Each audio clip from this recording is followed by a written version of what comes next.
Buenas noches, muchachos. Quisiera que me confirmen si me escuchan, por favor. Sí se escucha, ingeniero. Ingeniero. Bien, gracias.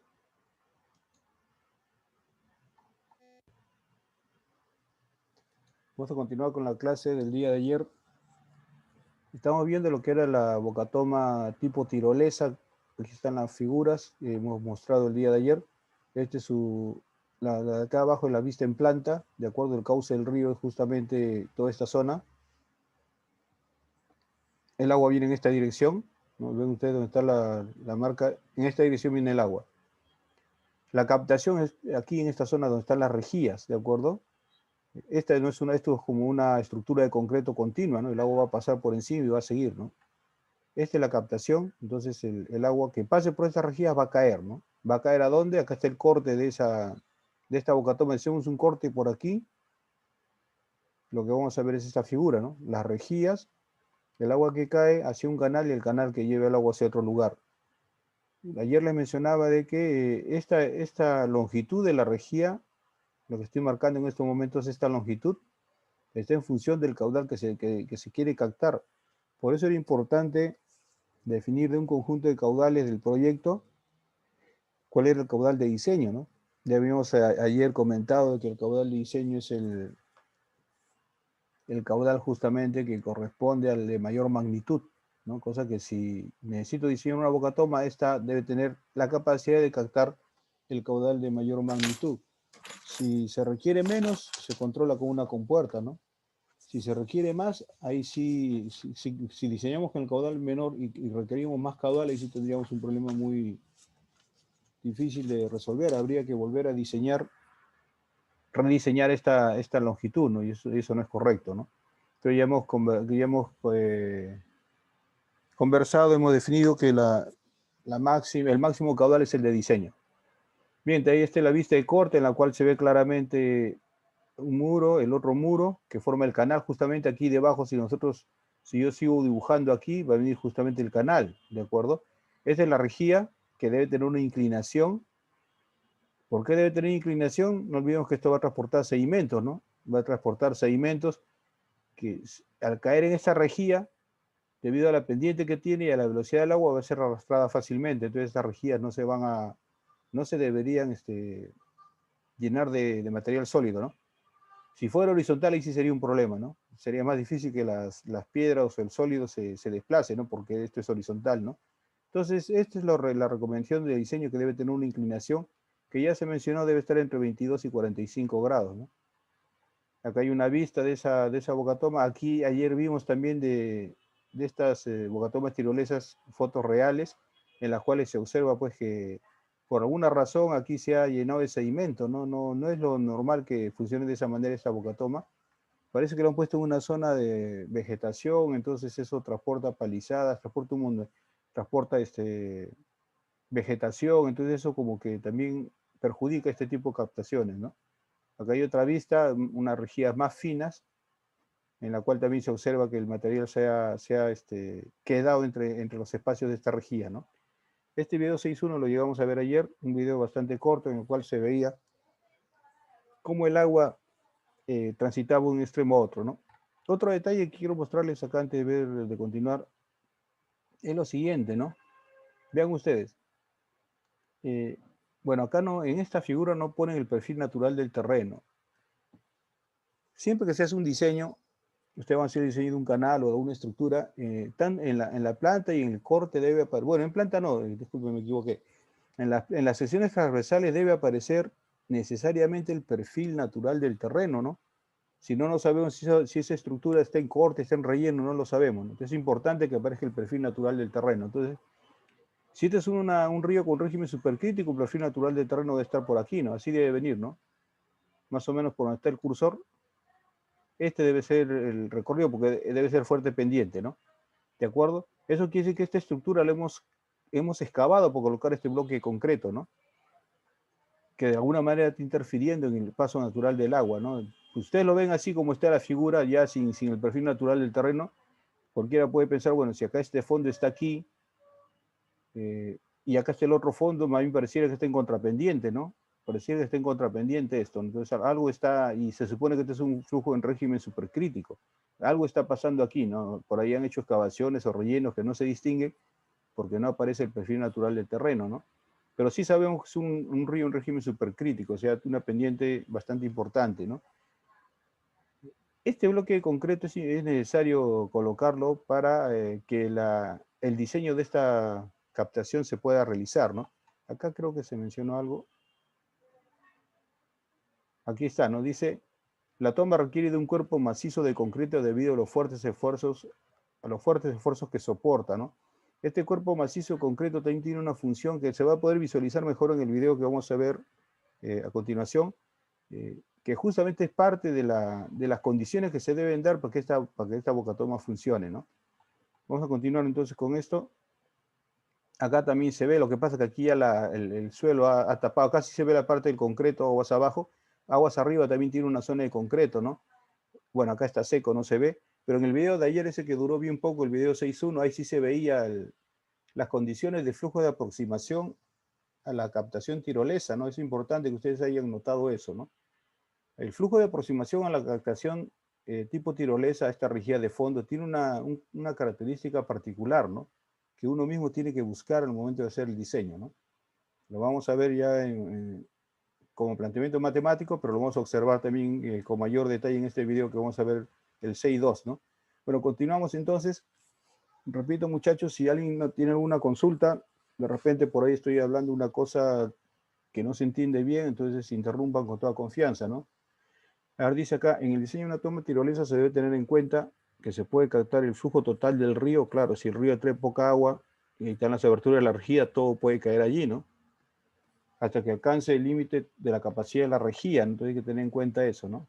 Si esta capacidad es más grande que la descarga más baja, ingresará todo el caudal del río, ¿no? Y habría problemas con eso, ¿no? ¿Por qué motivo? Porque ya no habría caudal ecológico, ¿no? ¿Ok? Aquí hay que tener en cuenta una situación. Por ejemplo, aquí en nuestro país hay diferentes zonas en las cuales se ha hecho este bocatoma tipo tirolesa, ¿no? Una de ellas que yo recuerdo claramente es en Chuquibamba, en Arequipa, no sé si alguien conoce o alguien es de ahí. La central hidroeléctrica de Chuquibamba, justamente las aguas que llevan hacia esa central es a partir de una toma tirolesa, ¿no? Y hay meses en los cuales esa bocatoma capta todo el caudal que trae el río, ¿no? Y aguas abajo queda seco, ¿no? Entonces cualquiera puede pensar, bueno, ¿y qué pasó con el caudal ecológico, no? ¿Qué pasó con la vegetación, el hábitat que hay aguas abajo, no? Entonces recordemos que es una central hidroeléctrica y ya en un momento del curso dijimos que la central hidroeléctrica es un proyecto hidráulico de uso no consultivo, ¿no? Que es diferente al proyecto agrícola o el proyecto de abastecimiento de agua, que son de uso consultivo, ¿no? ¿Qué quiere decir uso consultivo? Que el agua entra al proyecto y se acabó, o sea, ya no hay forma de recuperar el agua que entró a ese proyecto, ¿no? Ustedes echan el agua a una zona de riego, después de la zona de riego no va a haber más agua, ¿no? Abastecen de agua una población, después de eso no va a haber más agua, sino por el desagüe, ¿no? Pero agua ya potable como ingresó ya no va a haber, ¿no? En cambio, en una central hidroeléctrica, ingresa el agua a la central hidroeléctrica y por el canal de descarga se retorna la misma cantidad de agua, ¿no? Con unas pequeñas pérdidas mínimas, ¿no? Que puede ser por evaporación, pero las pérdidas son mínimas, pero el agua no se perdió, ¿no? Entonces ese es un proyecto de uso no consultivo, ¿no? Entonces, en esos casos, por ejemplo, lo que le mencionaba en Chuquibamba, donde hay meses en los cuales el agua, la captación absorbe todo lo que trae la quebrada, porque es una quebrada la que, no es un río, es una quebrada, la que lleva el agua hacia esa central, entonces en esos meses no hay perjuicio, o sea, no hay el impacto ambiental del cual hemos mencionado ya varias veces, debido a que esta central pues, se ubica más o menos a 3.000 y tantos metros sobre el nivel del mar, y hemos visto que en esas zonas, en algunas fotos lo he mencionado también, de que solo crece ichu, ¿no? El panorama es puras piedras, de repente por aquí uno que otro ichu, que se corte el agua para aguas abajo en la cual hay puras rocas, entonces no hay mayor perjuicio al hábitat, ¿no? Y sobre todo si consideramos que después de unos metros la central hidroeléctrica va a devolver el agua a esa misma quebrada, entonces en esos casos no habría mucho perjuicio, no habría mayor impacto ambiental, ¿de acuerdo? pero sí es necesario de todas maneras evaluarlo, ¿no? Evaluarlo y decir, bueno, de acuerdo al estudio me sale que el hábitat de la zona no se va a ver perjudicado, ¿no? Pero hay que analizar cada caso, ¿no? Y el problema, como les mencionaba, y ustedes lo han visto también en los videos y en las fotos, que es en la zona donde hay bastante vegetación, ¿no? Donde hay vida animal, vegetal, entonces ahí sí el estudio de impacto ambiental es más, más cuidadoso porque con toda seguridad va a dañar el hábitat, ¿no? Bien, entonces continuamos, dice, si el flujo del río es mayor que la capacidad de la rejilla, caso que se presenta en las crecidas, o sea, cuando el río trae más caudal, el agua que no es captada pasará a lo largo de la rejilla.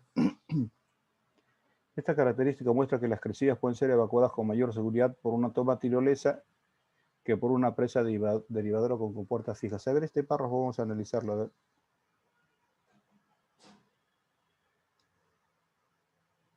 ¿Por qué dice eso, no?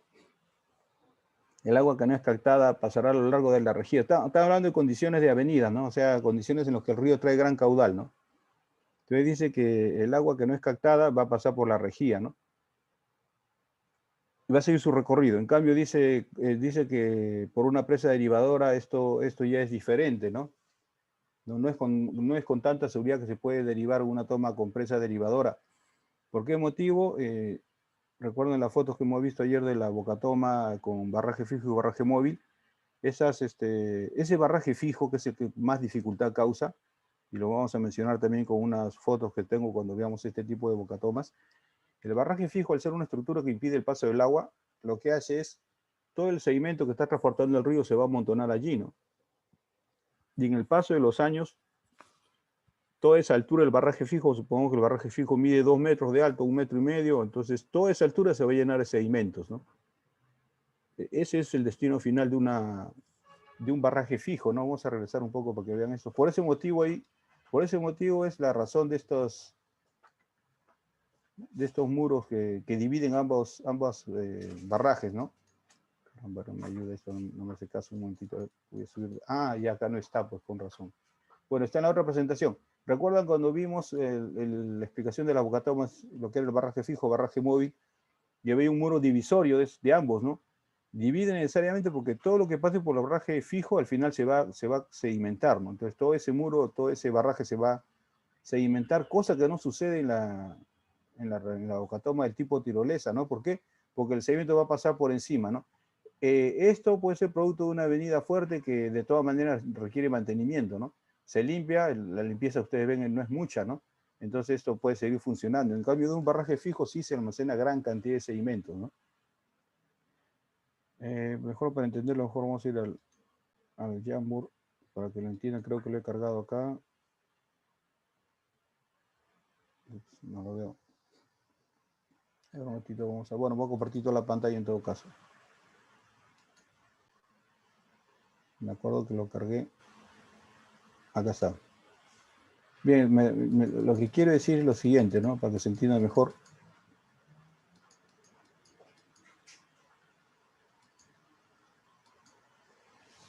¿Qué pasa en una bocatoma tipo tirolesa? Sucede lo siguiente, ¿no? Tenemos este es el perfil, una sección transversal de esto, y va a ser así, ¿no? Tenemos que este es así. Caramba, me salió mal eso, disculpen. A ver, esto lo hago de esta manera, y acá si hago esto, nuevamente no.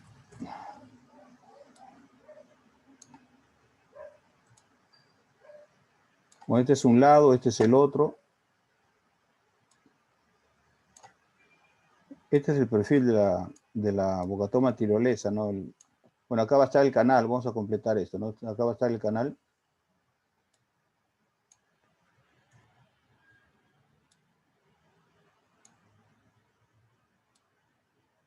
Y acá va a estar el canal, ¿de acuerdo?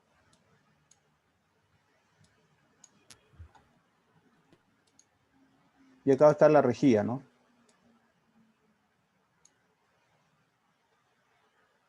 Entonces, en la toma tirolesa el agua va a pasar por encima, ¿no? Entonces, acá el agua viene de esta manera, ¿no? Viene de esta manera, claro, acá va a bajar un poco el nivel, viene de esta manera el agua, baja un poco el nivel porque entró a la rejilla y luego sigue, ¿no?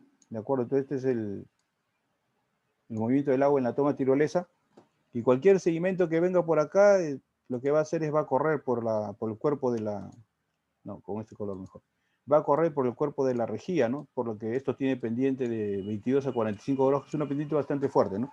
Entonces pasó la avenida y esto va a seguir libre en la rejilla, ¿no? Pero ¿qué pasa en un barraje fijo, ¿no? Que es una componente de la bocatoma en régimen subcrítico, ¿no? En un barraje fijo ocurre lo siguiente, ¿no? Voy a graficarlo aquí al lado.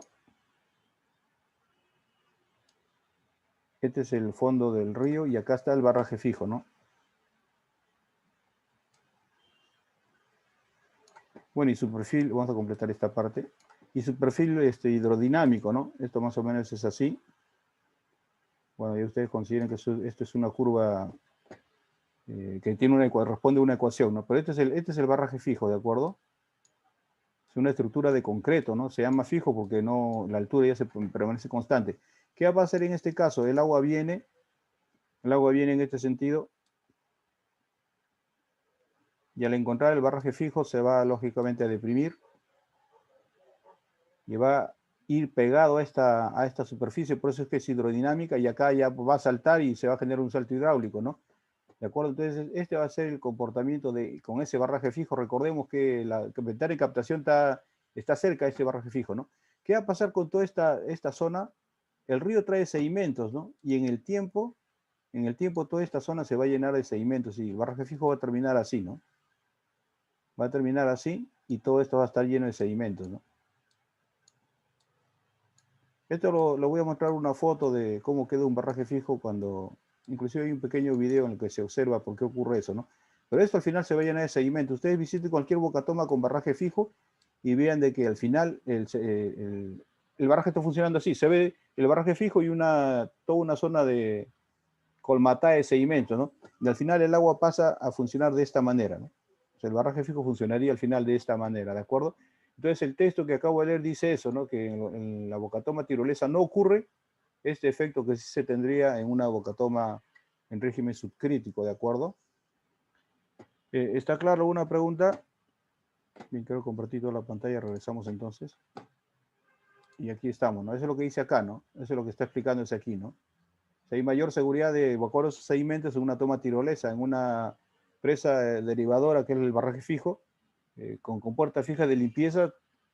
Bueno, eso es lo que correspondería al barraje móvil, no haría ese efecto, ¿no? Igual los sedimentos se van a colmatar como he mostrado en la gráfica, ¿no? Todos los ríos, dice, transportan material sólido, ya sea en suspensión o como transporte de fondo. Claro, eso lo sabemos. Por eso que hay ríos, por ejemplo, los ríos de la selva tienen color, el agua no es clara, ¿no? Donde venga agua clara, vayan a las zonas del nacimiento de los ríos, ¿no? El nacimiento del río, bueno, todos nacen en la sierra de nuestro país, estoy hablando de los ríos de la cuenca del Pacífico, y al principio pues el agua es cristalina, ¿no? Y bastante helada, ¿no? Son aguas bastante heladas y bastante cristalinas, ¿no? Donde ahí es el reino de las truchas, ¿no? Ellos viven a esa temperatura, ¿no? Pero conforme van bajando de altitud, ya las aguas se van enturbiando, ¿no? Entonces, los ríos, por ejemplo, de la selva también, el color de las aguas, muchos de los ríos, el Amazonas, el mismo río Madre de Dios, son color chocolate, ¿no? Y ese color chocolate, ¿a qué se debe? Al material, los sedimentos de suspensión que están mezclados justamente con el agua, ¿no? Y acá en Lima, si ustedes quieren ver acá en la ciudad de Lima, en el departamento de Lima, vayan a ver el río Pativilca, que es uno de los más oscuros, ¿no? Ustedes vean el río Pativilca, que tiene un color tipo negruzco, ¿no? O sea, entre plomo a negruzco tiene el color de sus aguas, ¿no? ¿Por qué motivo es eso? Porque transporta sedimentos, transporta dentro de su composición mineralógica los sedimentos, están el carbón y la pizarra son los predominantes, ¿no? Por ese motivo el color de esas aguas es bastante oscuro, ¿no? Y es prácticamente todo el año, ¿no? No he visto en el río Pativilca, ya he ido varias veces por ahí, el color de las aguas claras, ¿no? Siempre son oscuras las aguas, una tonalidad más clara, una tonalidad más oscura, pero siempre no he visto agua clara en ese río, ¿no?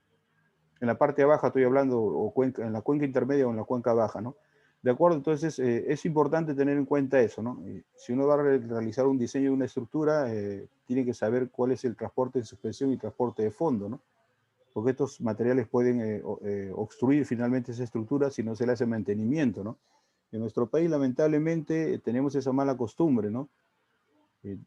Si bien es cierto, todo proyecto debe tener una partida de mantenimiento, en nuestro país muchas de las estructuras no se le hace mantenimiento, ¿no? Entonces, poco a poco van deteriorándose y al final cuando fallan, porque no han sido, porque están deterioradas, ahí recién se les viene a hacer la reparación, ¿no? Pero eso no debe ser, ¿no?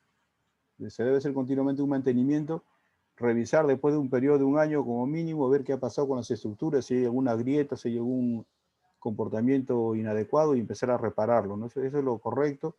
Y cuando uno hace un proyecto, y ustedes lo van a ver seguramente en algún curso, esa partida de mantenimiento es importantísima, ¿no? Debe ser tomada en cuenta y aplicada en el proyecto, ¿no? A ver, dice, cuando los sedimentos reportados son gruesos pueden generar abrasión, lo que influye en la vida útil de los diferentes componentes estructurales de la obra. Sí, eso es cierto, ¿no? Por eso que en la bocatoma del proyecto, esta bocatoma, caramba, se me fue, Chavimochi, la bocatoma Chavimochi tiene esos problemas justamente porque la abrasión producida por los sedimentos es bastante fuerte, ¿no? En cambio dice, si el transporte de fondo es fino, puede ingresar por la rejilla y puede provocar restricciones en su funcionamiento y control, ¿no?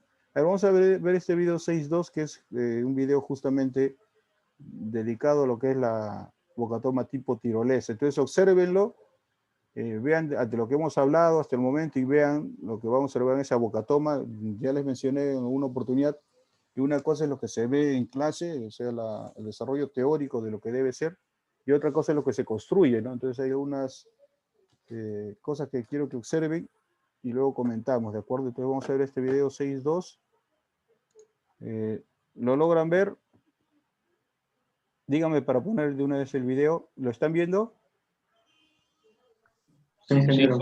Bien, voy a poner entonces el video. Véanlo con atención. Esta es una bocatoma tipo tirolesa, por si acaso, ¿ya? Entonces recuerden las características que debe tener el río para esa bocatoma y vean cómo funciona con este video, ¿no? Toma de captación, sitio Quebrada La Enramada. Estas son las vertientes de la Quebrada La Enramada. 2050 metros sobre el nivel del mar. Este es el embalse que se forma de la captación construida para el proyecto de agua potable de Ponce Enríquez y varias comunidades. Aquí podemos ver los muros de ala del conjunto que conforma captación y desarenador con su respectiva pantalla o plataforma. El azud con rejilla central de fondo y su respectiva pantalla con botellones para la salida, con puertas de acero inoxidable, bypass rápido, dos compuertas, la derecha fuga al lecho del río siguiendo su trayectoria, se devuelve a la quebrada, en otras palabras, y la izquierda se dirige a desarenador. Es el canal que conduce a desarenador con un rebose cuadrado, muro de ala para devolver el agua a la quebrada. Podemos ver desde otro ángulo lo que es el azud con su rejilla y nuevamente el embalse que provoca con la quebrada.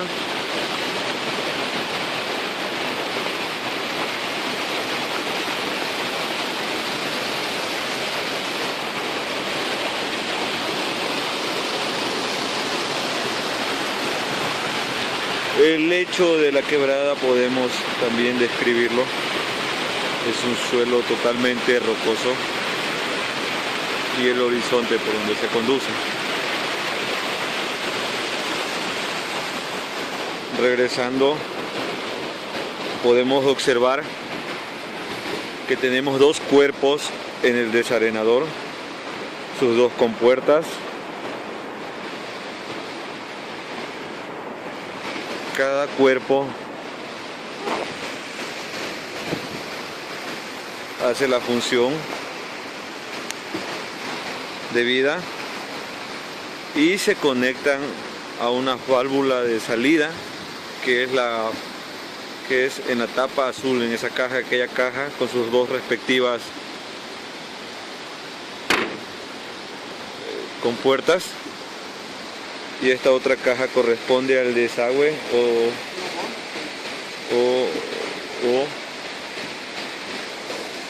para devolver las aguas restantes a la quebrada. Como podemos ver, lo que hay adentro de esto es una válvula, y acá tenemos la salida para la tubería de 250 milímetros, PVC, presión 1.25 megapascal. Si ustedes pueden observar a la distancia, podemos ver la trayectoria de la tubería. Y esto sería todo. Vamos nuevamente. Reportó para ustedes el ingeniero Marlon Herráez. Hasta la próxima.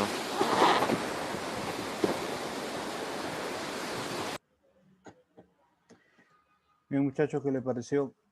Creo que se puede visualizar mejor lo que es una bocatoma tirolesa, ¿de acuerdo? ¿Algún comentario? De lo que he explicado, más lo que han visto, sí, dime. Ahí en el video una parte dicen el azud con la rejilla. ¿Qué es el azud? Ya, ahora lo voy a graficar. ¿Alguna otra pregunta? Por eso, es bueno que ustedes pregunten, muchachos, que ustedes entiendo que no conocen de este tema. De repente alguno, yo cuando era alumno, el profesor hablaba, yo no, por ejemplo, yo no entendía una vista de planta, perfil, no, yo lo miraba por todos sitios, pero no entendía, no lograba verlo, algunos de mis compañeros sí lo lograban ver, ¿no? Pero no podía verlo, ¿no? Y el profesor seguía hablando, ¿no? Y al final terminaba la clase y yo no sabía qué cosa había dicho el profesor, ¿no? Entonces ahora, de esa época ahora, pues hay muchas más ventajas, ¿no? Desde el momento de que la tecnología está a favor de ustedes, entonces yo, por digo, yo estoy hablando, yo considero que estoy explicando bien, pero si por ahí alguien no tiene, por ejemplo, su compañero ya me habló de la SUD, ahora lo vamos a mencionar, pero ¿alguien más tiene alguna consulta, alguna pregunta de lo que ha visto, algo que no haya quedado claro? Ingeniero, disculpe. Sí. En el video casi al final estaba mencionando que hay dos compuertas que se dirigían a una zona justo al costado de donde estaba el desagüe. Ahí me perdí, no entendí muy bien hacia dónde, para qué habían colocado esas dos compuertas. Bien. Bien, entonces voy a poner el video nuevamente y voy a callar la voz del que explica para no hacerles notar las cosas, justamente una de las que estás, lo que estás preguntando, voy a indicarlo allí, ¿no? ¿Alguien más? ¿Alguna otra consulta que no haya quedado claro?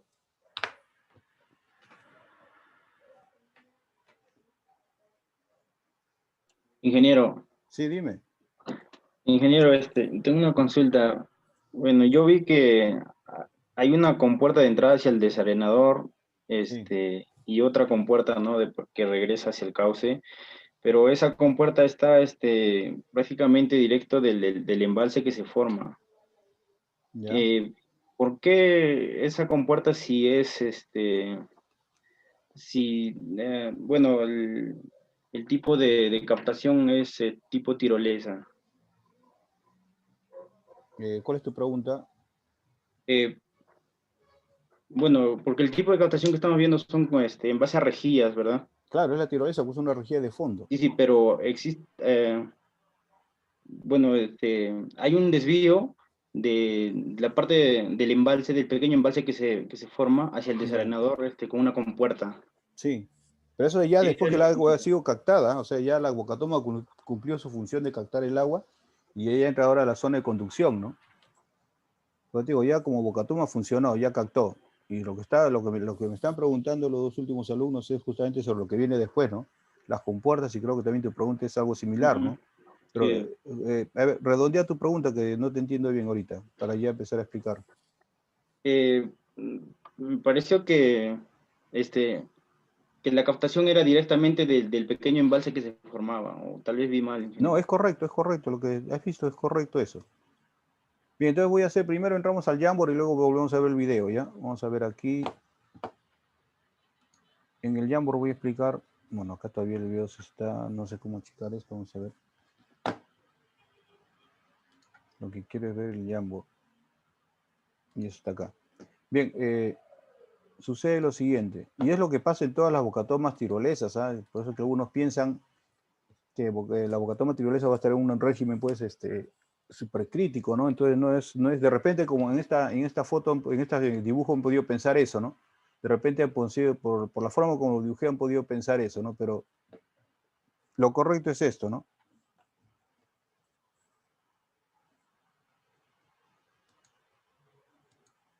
Debe ser de izquierda a derecha el gráfico y así es. Este es lo que han visto ustedes, han visto algo así, una quebrada bastante fuerte, ¿de acuerdo? Eso han visto, ¿no? ¿Ok? Y la quebrada realmente es así, ¿no? La quebrada sigue así. Y lo vamos a notar en el video cuando lo vuelva a poner. La quebrada sigue así, es una quebrada con bastante pendiente, ¿no? Pero ¿qué ha pasado allí? Han colocado o sea, han visto el pendiente fuerte de una bocatoma tirolesa, ¿de acuerdo? Entonces, ahí han construido la bocatoma tirolesa. ¿Y cómo es la estructura? Por eso que les leí varias veces esa parte cuando dice que tiene que haber un bloque concreto bastante macizo para que pueda soportar la presión del agua, ¿no? La fuerza del agua, ¿no? Entonces, lo que ha pasado en esa bocatoma y lo que pasa en todos los videos, en todos los diseños de este tipo de bocatomas, es algo así como esto, ¿no? Se coloca una estructura de concreto que se cimenta justamente en la base de esa quebrada. Si son zonas, ríos con pendiente fuerte, por lo general son de material rocoso, ¿no? Entonces, sobre esto se coloca justamente esa estructura de concreto, ¿no? Que como esquema nosotros lo hemos visto que es más o menos así, de acuerdo a lo que he dibujado. Lógicamente lo que se ha construido ahí es distinto, ¿no?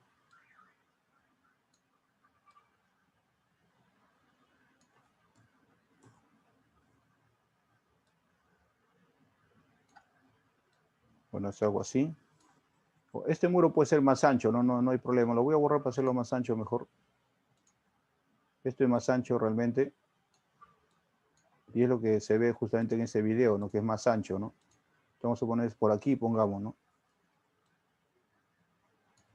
Y esto es así, ¿no? Bueno, la cosa es que aquí debe venir la rejilla. Aquí debe venir la rejilla.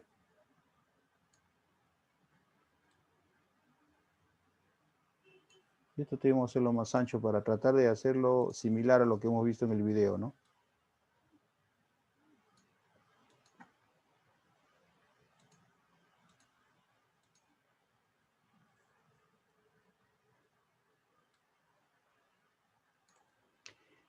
Esto es una vista de perfil de lo que ustedes han observado allí, ¿no? Entonces, esta es la rejilla y aquí está el canal, ¿no? El canal no tiene por qué tener hasta el fondo, el canal puede ser así, ¿no? El canal puede tener esta forma, ¿no? Y aquí está el canal, ¿de acuerdo? Esto puede ser ya pues parte del concreto que se va, que es de la estructura que se está cimentando allí, ¿no? Todo esto es concreto, ¿de acuerdo?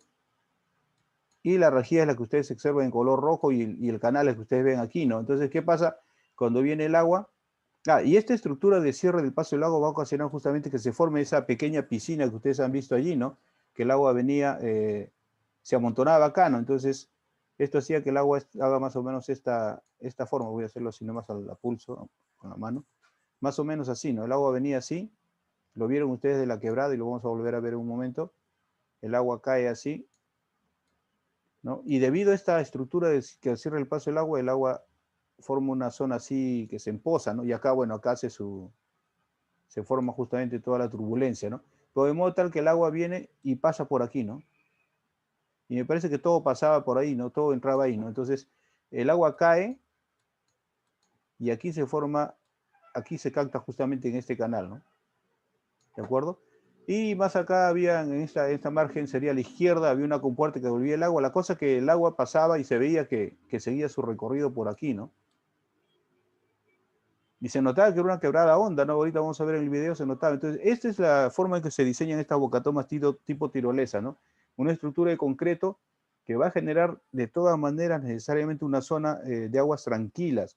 ¿Por qué? Porque dentro del fundamento del diseño de estas bocatomas tirolesas, se considera que aquí en esta zona se debe formar el tirante crítico, ¿no? Justo al ingreso de la rejilla se debe formar el tirante crítico. O sea, el agua entra con un tirante subcrítico y al llegar a la rejilla se hace supercrítico. Entonces quiere decir que justo por la rejilla debe pasar por el tirante crítico, ¿de acuerdo? Por ese motivo se genera esta zona de aguas tranquilas con flujo con subcrítico, ¿de acuerdo? Si no, se haría pues todo siguiendo el pendiente de la quebrada, que no es lo correcto, ¿no? Se genera a propósito esta zona tirante subcrítico, el agua llega aquí, por la rejilla se vuelve supercrítico, quiere decir que aquí pasa el tirante crítico. Entonces, esta es la base para el diseño de este tipo de captaciones. ¿Ok? Entonces, de esto se trata. Ahora sí vamos a ver nuevamente el video y voy a explicarles, voy a quitar el volumen. No se quita el volumen, no me escuchan, ¿no? Yo ya sé lo que voy a hacer. A ver, voy a poner el video, voy a quitar el volumen en el video, aquí. Y vamos a ver nuevamente el video y le voy a explicar lo que acabo de hablar, ¿ya? Bien, entonces es la quebrada, el material rocoso, como ustedes pueden ver. ¿Y por qué decimos que es una zona con régimen supercrítico? Ven la pendiente que tiene, ¿no? Y con toda seguridad, esta misma pendiente es la que sigue más abajo, ¿no? ¿Qué fue lo que hizo que se formara ese emposamiento de agua? Justamente la estructura de concreto que allí se ha construido, ¿no? Entonces ha hecho que se forme este emposamiento. Vean, todo es roca, ¿de acuerdo? Entonces ese emposamiento ha hecho que el agua vaya y pase a través de esa rejilla, ¿no? La quebrada tiene esa pendiente similar a la que ustedes han visto aguas arriba, ¿no? Hay una persona parada justamente en esa rejilla. Ahí se va a acercar el ingeniero que está filmando y ahí se ve la rejilla, ¿no? Entonces, ¿qué es lo primero que podemos ver allí? En principio que la rejilla no es inclinada, ¿no? Prácticamente es horizontal, ¿no? Y no está pegado a un lado o a ninguna de las márgenes de esta quebrada, ¿no? No está ni pegado a la margen, ni a la margen derecha ni a la margen izquierda, lo ha puesto justo en el centro, ¿no? Esa es la primera observación. En el diseño que hemos visto está pegado a una de las márgenes. No hay problema con eso, ¿no? No hay problema con eso, puede estar en el centro, ¿no? Otra cosa que vemos es de que la rejilla no está inclinada, ¿no? Está horizontal. ¿Por qué lo han hecho? O sea, de repente consideran de que por acá no va a pasar material sólido, de repente aguas arriba es todo roca y no hay material de fondo que pueda pasar por aquí, por eso que lo han mantenido esto horizontal. Es posible que pueda suceder eso. Y acá, bueno, acá han hecho una estructura adicional de concreto, ¿no? Que es bastante fuerte, bastante grande, ¿no? Bastante robusta. Pero la cosa es que el agua está pasando por aquí, ¿no? Entonces, esa es la rejilla de captación y el agua que cae va a caer a un canal que ustedes ya lo han visto, ¿no? Vamos a continuar con el video. La longitud de esta, a ver, la longitud, ¿por qué tiene esta longitud? Porque no es más larga, porque esta rejilla no es más larga, ¿no? ¿Por qué? Porque el caudal de diseño justamente se puede captar con esta longitud. Si el caudal de diseño hubiera sido mayor, con toda seguridad esta longitud hubiera sido hasta por aquí, ¿no? O sea, hubiera sido mayor, ¿no? Si tiene esta longitud es porque el caudal de diseño así nada más lo requiere, ¿no? Entonces el agua se ve ahí justo la persona se acerca. Y acá quiero que vean esto. El agua está saliendo por aquí, ahorita voy a explicar por qué sale por aquí, pero vean ustedes el fondo de la quebrada, ¿no? Vean, se ve bastante más bajo, ¿no? Esto sigue siendo la estructura de concreto que se ha construido, ¿no? Sin embargo, el fondo sí, mantiene su pendiente, ¿no? Como es pendiente fuerte, la continuación del río no es a partir de esta zona, ¿no? Está mucho más abajo, ¿no? Por lo menos está unos 6 metros más abajo, ¿no? ¿Por qué? Porque esta estructura de concreto ha invadido justamente esa pendiente fuerte de la quebrada, con el objetivo de instalar esta bocatoma tirolesa, ¿no? Pero sí, al fondo se ve que es bastante profundo, ¿no?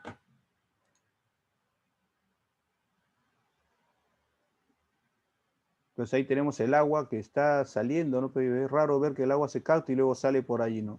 Ahí vemos varias compuertas, ahí vemos la primera, ¿no? Entonces aquí, por ejemplo, se ve este flujo de agua que ustedes ven aquí, es el que viene del canal que está acá, que está conduciendo el agua que capta la bocatoma tirolesa, ¿no? El agua pasa por la rejilla, cae en el canal justamente está aquí debajo de esta losa, y aquí se ve el agua que está saliendo de ese canal, ¿no? Y ahí vamos a ver varias compuertas, ¿no?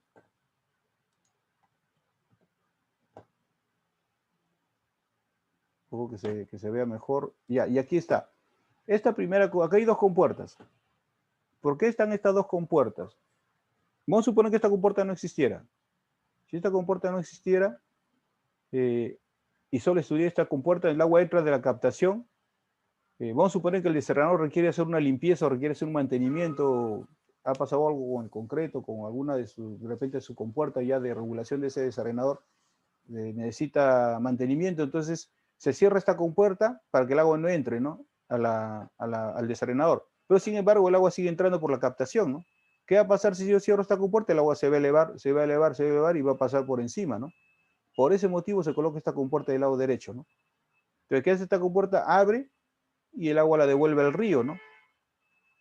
¿Por qué motivo? Porque esta compuerta que va al desarenador, que va justamente a la zona donde se va a utilizar, que ya se mencionó que es una obra de agua potable, va a ser justamente trasladada ahí, pero en este momento no se necesita, ¿no? Por alguna razón se ha cerrado, ¿no? Repito, debe ser por razones de mantenimiento. Entonces, en ese caso, es importante esta compuerta que está al lado derecho. ¿Por qué? Porque esta compuerta va a devolver el agua hacia la quebrada, va a hacer que el agua siga su propio curso, ¿no? Su cauce natural, ¿no? ¿De acuerdo? ¿Hasta ahí alguna pregunta? La persona que me preguntó sobre eso, ¿está claro? La persona que me preguntó sobre el azul, sobre las compuertas, ¿hasta ahí está claro o todavía tiene alguna duda? Sí, ingeniero, Bien. está claro.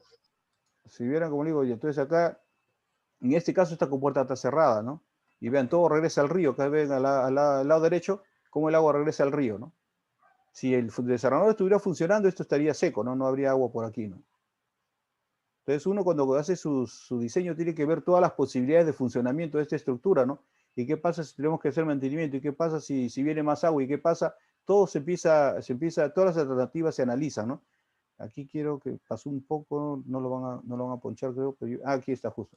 Esto es lo que yo le hablaba, ¿no? ¿Se acuerda cuando le decía, ¿y qué pasa si por la ventana de captación, ya sea de cualquier bocatoma, sea subcrítico, supercrítico, entra más caudal, ¿no? Y yo le decía que tiene que haber un vertedero lateral por el cual el agua se va a devolver justamente al río, ¿no? Que el problema no es que entre más agua, sino que entre menos agua, ¿no? Entonces, y justamente eso es este vertedero que está aquí en la parte inferior del video. Había una abertura acá como una pequeña compuerta, pero sin ninguna, bueno, como una pequeña abertura, disculpen. La altura de esta, la cual se encuentra ubicado esta abertura que funciona como un vertedero lateral, corresponde al tirante que debe tener el caudal de diseño para ingresar al desarenador, ¿no? Si el tirante se incrementa, el agua va a empezar a salir por esta ventana que es un vertedero lateral, y también hacia dónde va a ir, ustedes lo ven, va a ir al cauce natural del río, ¿no? ¿De acuerdo? Entonces, estos son los vertederos que yo le decía que se colocan con el fin de regular el caudal de ingreso. No ingresa un exceso de caudal, entonces estos vertederos cuya altura ya está calculada, hacen que el agua se devuelva al río y no entre más caudal del de diseño, ¿no? ¿De acuerdo? Entonces, acá vemos otro tipo de estas obras, ¿no? Y toda obra de captación debe tener esto, ¿no? Acá ustedes lo están viendo que está instalado, que está construido, ¿no? Ya bueno, acá está entrando poco caudal y acá vemos cómo está funcionando el agua se está desviando nuevamente a la quebrada natural, ¿no? Prácticamente lo que se está captando se está devolviendo, ¿no?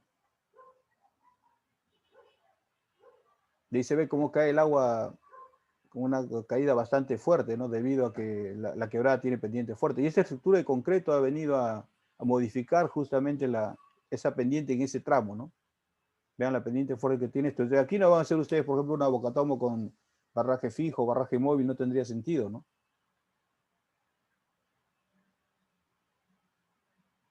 Bien, ahí ven la profundidad del agua, qué profundidad se encuentra. ¿Por qué? Porque realmente la quebrada tiene fuerte pendiente, ¿no?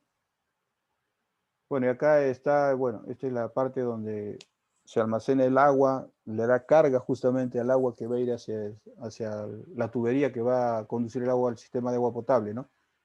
Acá tenemos las dos naves del desarenador, las dos compuertas también, porque de repente en un momento necesito limpiar esta nave del desarenador, entonces cierro esta compuerta y el agua solo ingresa por esta otra, ¿no? ¿De acuerdo? Y yo necesito limpiar esta, entonces cierro esta y abro esta otra, ¿no?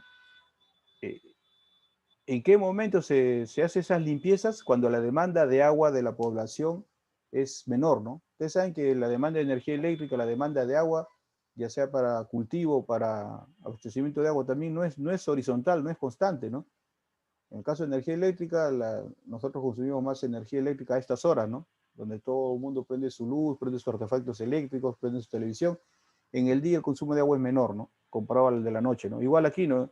También hay horarios en que la gente utiliza más agua que en otros horarios, ¿no? Entonces, en los horarios en que la gente utiliza menos agua, es que se cierra una compuerta, se trabaja una sola nave nada más y se hace la limpieza a la otra, ¿no? Por eso hay dos compuertas para independizar cada una de ellas, ¿no? Entonces, todo eso se tiene que considerar, todo este funcionamiento, muchachos, se considera en la etapa de diseño, ¿no? Por eso que ya uno tiene que diseñar las compuertas que deben ir instaladas en esa estructura, ¿no?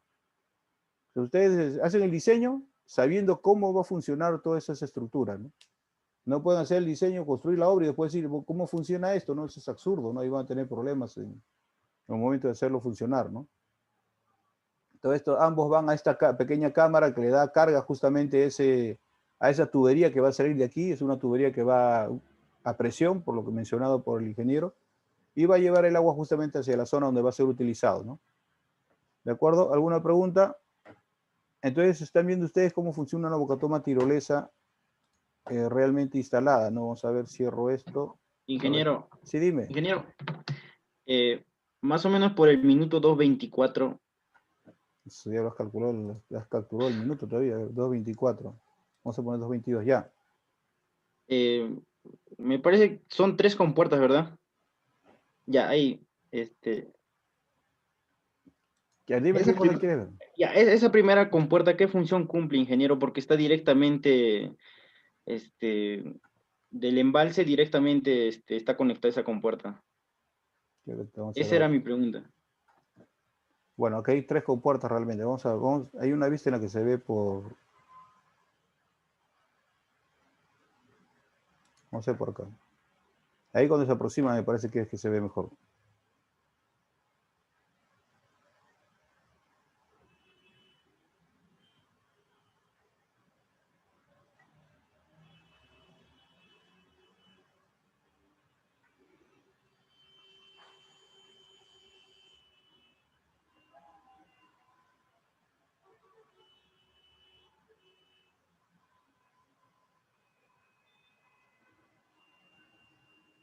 Ya. ¿Te refieres a esta compuerta? ¿Te refieres a esta compuerta? Sí, sí, ingeniero. Sí, porque las otras es una que devuelve el río y la otra que va hacia el desarenador, ¿no? Entonces esta primera es la que Sí, tú te preguntas. sí, ingeniero. Ya. ¿Dónde está ubicada esta compuerta? ¿Lo has notado? Por eso, como le había mencionado, me parece que está directamente de... Ya, acá está justamente ese es el pequeño embalse que se forma, Sí, sí, sí, de ahí. ¿de acuerdo? Y acá está esta compuerta allí. Acá inclusive no pudo haber compuerta, acá simplemente el concreto simplemente venía de acá para acá y se unía y no había compuerta, ¿de acuerdo? Sin embargo han decidido poner esa compuerta, ¿no? ¿De acuerdo? Acá se puede, este muro que ustedes ven aquí pudo haberse prolongado y cerraba acá, independizaba esta zona del pequeño embalse que se forma acá, el almacenamiento, la pozo, la piscina, y acá venía el agua que se captaba y seguía hacia el retorno al río, a la quebrada, o hacia el desarenador, ¿no? Sin embargo, han puesto una compuerta aquí, ¿no? ¿Por qué creen que está esa compuerta colocada? ¿Alguien me puede decir?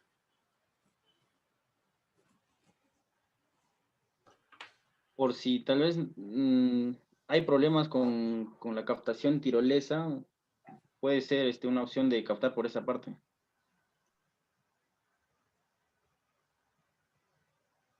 Ya, pero el problema está ahí que no habría, claro, podría ser, ¿ah? A ver. Claro, Ingeniero, podría ser. Sí, dime. podría ser para el mantenimiento de la tirolesa, desviar el agua por ahí para que la tirolesa esté seca y poder hacerle mantenimiento. Claro, sí.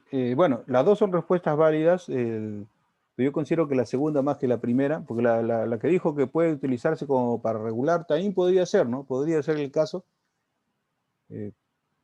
Pero yo pienso que es más para mantenimiento, ¿no? Como ha mencionado su compañero, si esta compuerta, ¿para qué sirve? Para que el agua se desvíe por aquí, y el mantenimiento no solo para la tirolesa, sino en el embalse mismo, ¿no? Vamos a suponer que pasó un evento que trajo un montón de material flotante o de fondo que llenó toda esta poza, ¿no? Y que ya pone en riesgo, el funcionamiento, porque ustedes ven ahorita está todo el agua cristalina, ¿no? Y se nota que la poza está vacía, ¿no? Sin embargo, si esto se llena de, parece que es una zona con vegetación, se llena con troncos, con ramas, con sedimentos, ¿qué va a pasar si no se limpia eso? En la siguiente avenida que ocurra, todo ese material va a caer encima de esa rejilla y para remate la rejilla es horizontal, entonces con toda seguridad esto se va a plantar ahí, ¿no? Se va a pegar ahí, ¿no? En cambio, con esa compuerta, que ya repito nuevamente, ¿no? Las labores de mantenimiento en cualquier obra hidráulica se hacen en las épocas de estiaje, ¿no? Entonces, si hay que limpiar, esa compuerta se utiliza, se abre totalmente, se baja el nivel del agua y se regresa a la limpieza, ¿no? La limpieza que de esa poza que se ha formado allí, ¿no? ¿De acuerdo? Entonces, ese es el objetivo de esa compuerta, ¿de acuerdo? Labores de mantenimiento entonces, ¿no? Ya sea de la poza o ya sea de la toma tirolesa, ¿no? ¿De acuerdo? Está la respuesta clara, el alumno que consultó. Sí, ingeniero, gracias. Bien. Entonces, pues regresamos a lo que es creo que esto lo cierro. Y regresamos a lo que es ya con lo que he explicado van a entender mejor ya el cálculo del diseño, ¿no? Ya no van a poder, ya lo van a tener más claro, ¿no? Entonces ahora decimos, y entramos a lo que es el diseño. Ya sabemos que lo que tenemos que dimensionar es la rejilla, ¿no? Acá no está, vamos a ampliar todo esto ya, ahora sí. Dice, una toma tirolesa debe tener las dimensiones necesarias para poder captar todo el agua requerida del proyecto, ¿no? ¿Con qué caudal se diseña? Nuevamente con el caudal máximo, ¿no? Si entra más agua en meses que no necesito, simplemente ya está el vertedero de excedencias, hay inclusive una compuerta con la cual yo puedo regular la cantidad de agua que ingresa al proyecto, ¿no? ¿Cómo lo vamos a calcular? ¿Cómo vamos a calcular esas rejillas? Dice, para su cálculo se tome en cuenta la forma de la rejilla, que por lo general en nuestro país es rectangular y las rejillas también son rectangulares, la separación entre las barras de las rejillas, la pérdida de carga que se puedan producir, el régimen del flujo de llegada, dice, y el caudal de diseño, ¿no? Y se aplica la siguiente relación, voy a agrandar un poco más esto, y esa es la expresión que se aplica, ¿no? El caudal, que es el caudal a ser captado por la toma tirolesa en metros cúbicos por segundo, es igual a 2/3 de C por mu por B por L por raíz 2GH, ¿no? ¿Qué es C? El coeficiente de la rejilla, ¿no? ¿Qué es mu? El coeficiente de descarga de la rejilla. B es el ancho neto de la toma tirolesa en metros, o sea, ese ancho que hemos visto no, en la dirección perpendicular a la dirección del agua, ¿no? Dirección perpendicular a la dirección del agua, eso es el ancho B, ¿no? La dirección que va en sentido del agua es la longitud L, ¿no? ¿De acuerdo? Vean las unidades, acá está en metros, y H es la profundidad del agua en el borde superior de la rejilla, también en metros, ¿no? Ya está descrito cada uno de estos términos, ¿no? G, la aceleración de la gravedad. Entonces vamos a ver ahora cómo se calcula cada uno de estos términos para reemplazarlo en esta expresión y tener ya el cálculo de ese diseño de la rejilla, ¿no? Dice el coeficiente C que nosotros vemos aquí, depende de la abertura entre barras. A esa abertura la estamos llamando con la letra A. Vean ustedes, A es la distancia que hay de cara a cara esta es la rejilla, estas son las rejillas. La distancia A es la distancia que hay de cara a cara, que varía entre 2 y 4 centímetros, dice, y del espacio entre los ejes de las barras, ¿no? O sea, si ahora la distancia se toma de eje a eje de barra, que aquí lo ven ustedes, eso vendría a ser B, ¿no?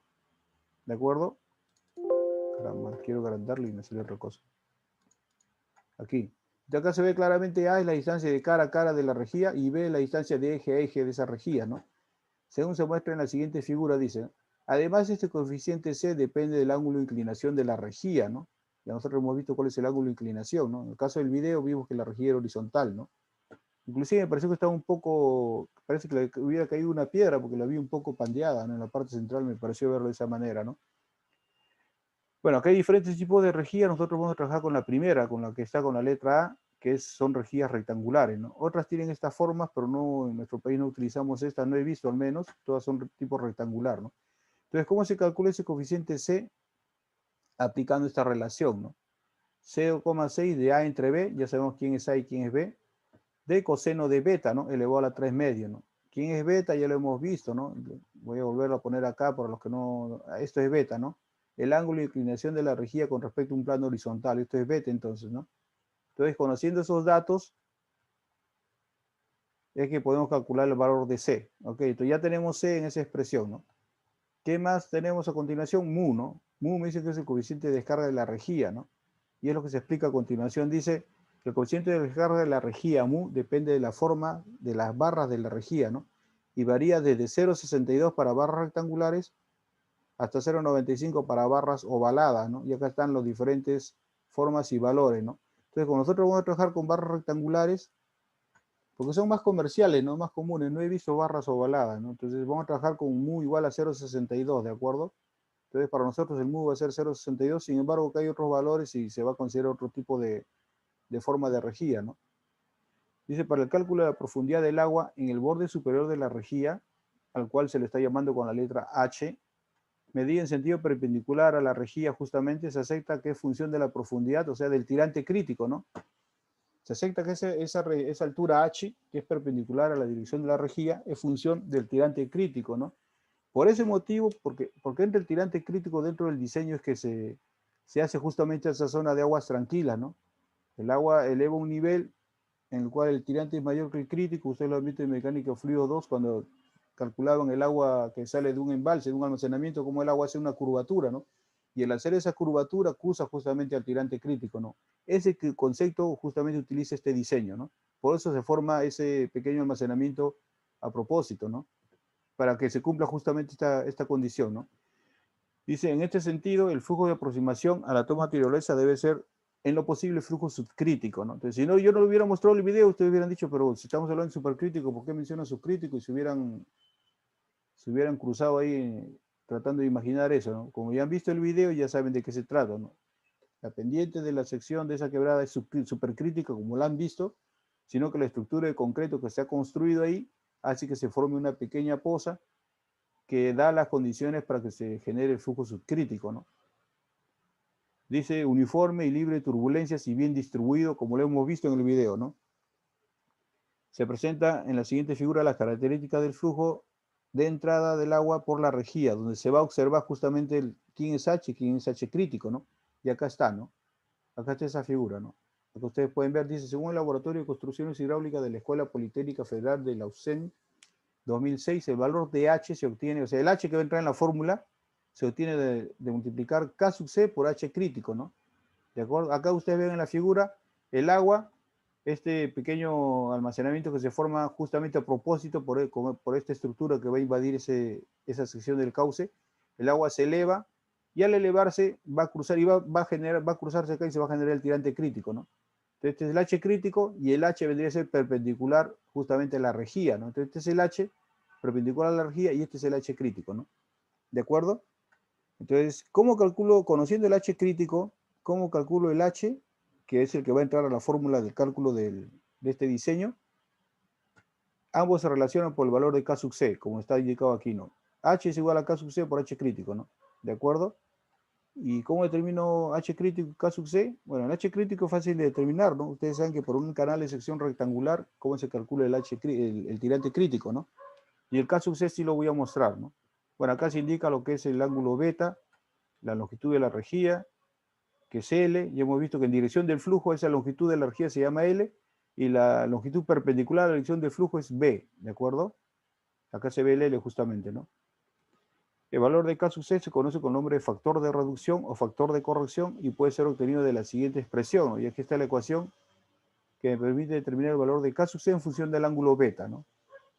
Hay una tabla para obtener el valor de K sub C, dice, acá está el ángulo beta, es una tabla en general, ¿no? Que acá el ángulo beta es de 0 grados, no significa que beta nosotros en el diseño de la tirolesa lo consideremos de 0 grados, no está mal, y hemos dicho que es de 22 a 45, ¿no?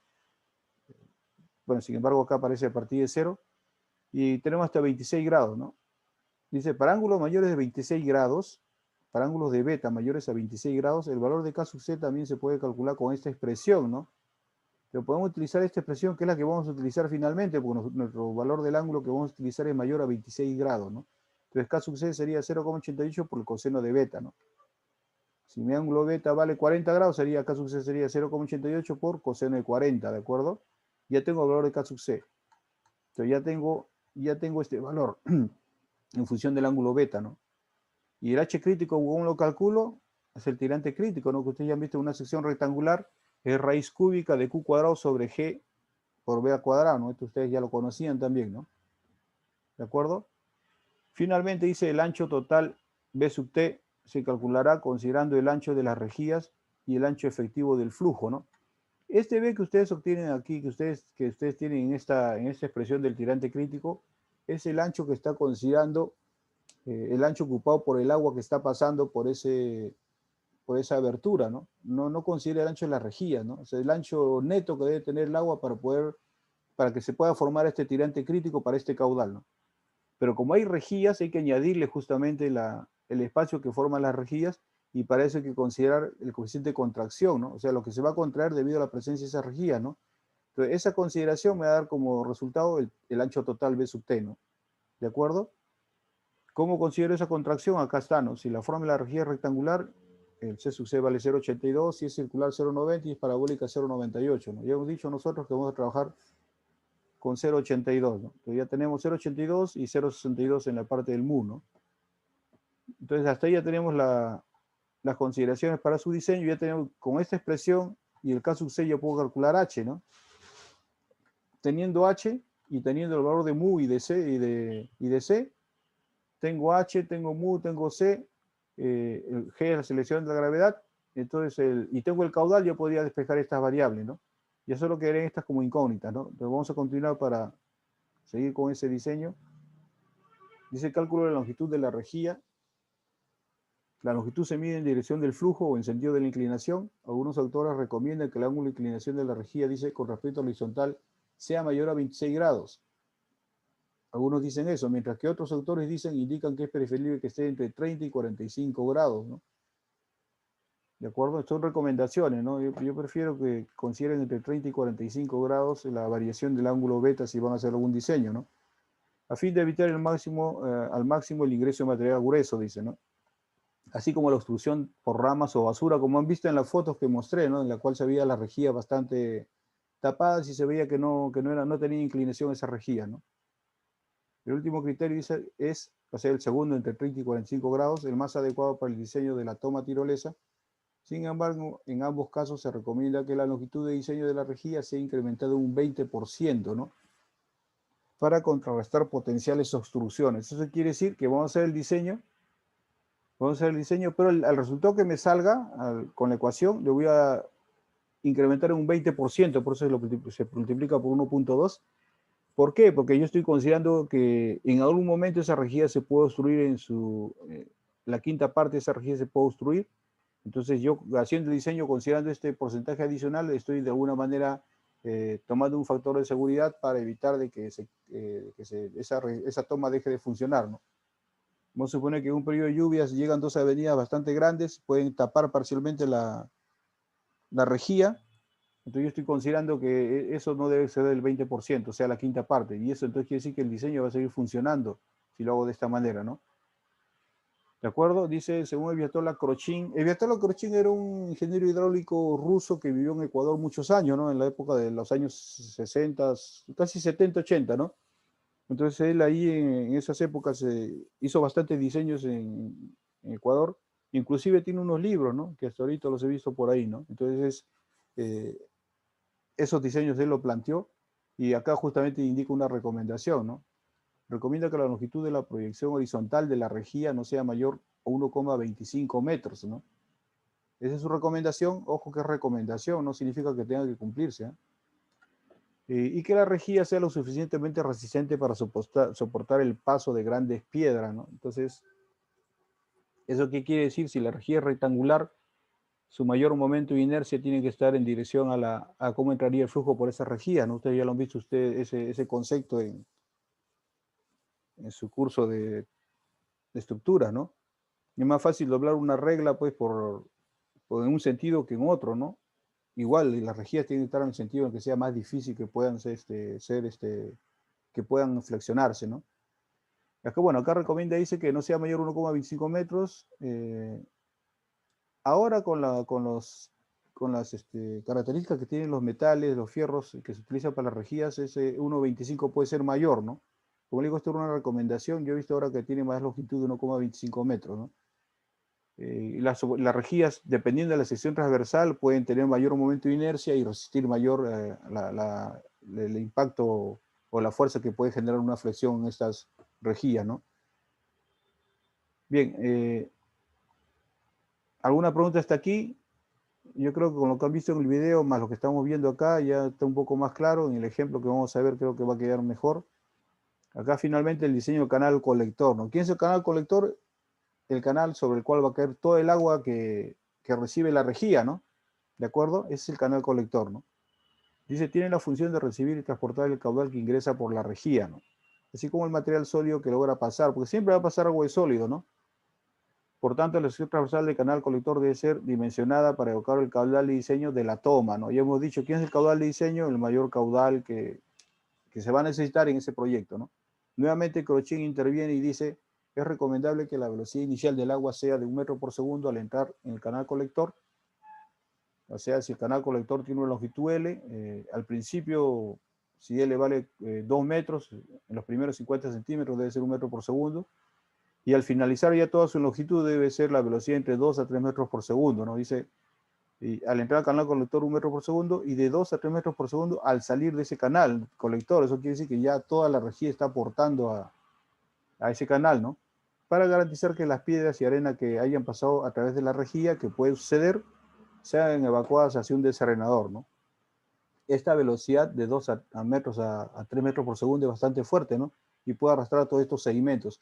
El objetivo es que ese canal colector no se colmate, ¿no? Si ponemos una baja pendiente y cae sedimentos, el sedimento se va a quedar allí, ¿no? Nadie lo va a arrastrar, ¿no? Y en el video ustedes vieron que el agua salía con cierta velocidad, no era baja la velocidad con la que salía el agua, ¿no? La sección transversal del canal puede ser trapezoidal o rectangular. Lo más común es rectangular y lo hemos visto en las secciones hasta el momento. Se recomienda, dice, tener en cuenta los siguientes principios para el diseño de ese canal colector, ¿no? Se ubican quién es el canal colector, ¿no?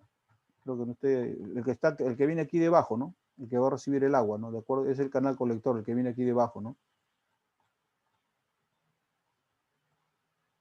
Dice, se recomienda tener en cuenta lo siguiente, ¿no? El ancho del canal debe corresponder con la longitud proyectada de la rejilla, el cual se calcula con la fórmula L por el coseno de beta, ¿no? Y eso se ve aquí, ¿no?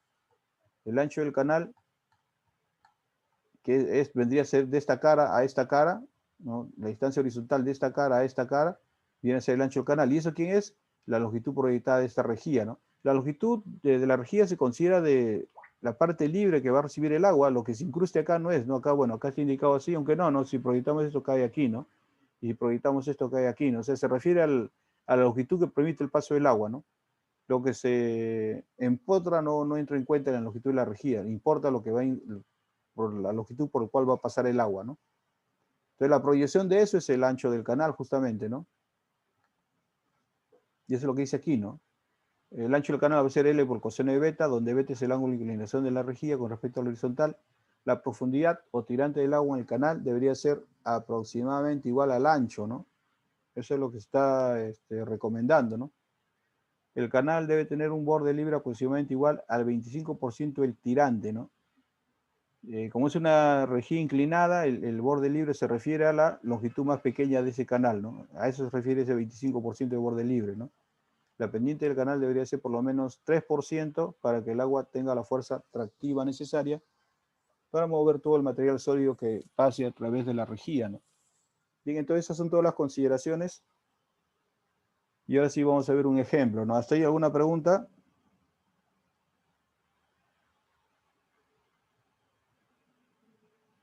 Nada, muchachos. Bien, entonces vamos a ver el ejemplo. Dice, diseña una aguatoma tirolesa para captar un caudal de 300 litros por segundo. 300 litros no es un gran caudal. Y esas son las diferencias entre una aguatoma tirolesa y una aguatoma convencional con barraje fijo y barraje móvil, ¿no? Las aguatomas tirolesas por lo general no son de captar un gran caudal, ¿no? 300 litros por segundo, por ejemplo, no es mucho caudal, ¿no? Pero he visto, sí, y no sé si el video que viene se refiere a eso, pero sí, o sea, yo tengo videos en las cuales se ve que una aguatoma tirolesa prácticamente ocupa todo el ancho del río, ¿no? Y es un río, pues, que tiene por lo menos unos 12 a 15 metros, ¿no? Entonces ahí, pues, la captación sí va a ser importante, ¿no? No es que la aguatoma tirolesa va a captar un escaso caudal, ¿no? Dependiendo de la longitud de las rejillas perpendicular a la dirección del flujo, el caudal puede ser importante también, ¿no? Pero en general lo que se capta en una aguatoma en régimen subcrítico es mucho mayor, ¿no? Dice diseñar una aguatoma para captar 300 litros por segundo que proviene de un embalse situado 10 kilómetros aguas arriba, ¿no? En época de estiaje no existe agua en el río y debe ser captado todo el caudal, ¿no? O sea, los 300 litros van a ser captados, ¿no? El cauce tiene un ancho de 30 metros, o sea, de la margen derecha a la margen izquierda y 30 metros de ancho, en la sección donde se va a construir esa bocatoma. Para la construcción de la toma, bueno, dice tiene 30 metros en el sitio seleccionado para la construcción de la toma. Y una pendiente media de 3%. Entonces, de acuerdo a la pendiente, me indica que sí es factible ser una bocatoma tirolesa, ¿no? Eso lo vimos al inicio de esta explicación, ¿no? Se tiene como condición que la energía del agua, dice, por encima del borde superior de la rejilla sea como máximo 10 centímetros, ¿no? De acuerdo, eso es lo que me dan como condición. Diseñar la rejilla y el canal colector. Asimismo, determinar el caudal máximo que ingresaría al canal cuando ocurre una avenida de 20 metros cúbicos por segundo. ¿De acuerdo? Entonces se trata de dos casos, ¿no? Primer caso, diseñar la rejilla en longitud, sus dimensiones y separación de las pletinas y todo, y cuántas pletinas son, bueno, todo el diseño de la rejilla, es el primer caso. Y el segundo caso es, una vez que esa rejilla ya está dimensionada y está construida, ¿cuánto entraría por el canal colector si por el cauce pasara 20 metros cúbicos por segundo, ¿no? Que es el caudal de avenida para ese río, ¿no? Entonces esas son dos preguntas, entonces vamos a ver cómo se soluciona a partir de lo que hemos descrito en líneas arriba, ¿no? A ver, decimos, bueno, vamos a ver acá. Voy a utilizar el Jamboard para explicar un poco eso. Bueno, voy a utilizar este espacio para no estar gastando mucha hoja ahí. ¿Qué es lo que dice el problema? El problema dice lo siguiente, ¿no? Vista en planta tendríamos algo así, ¿no? Esta es una de las márgenes del río. Y esta es la otra margen, ¿no? Más abajo vamos a ponerlo. Esta es la otra margen.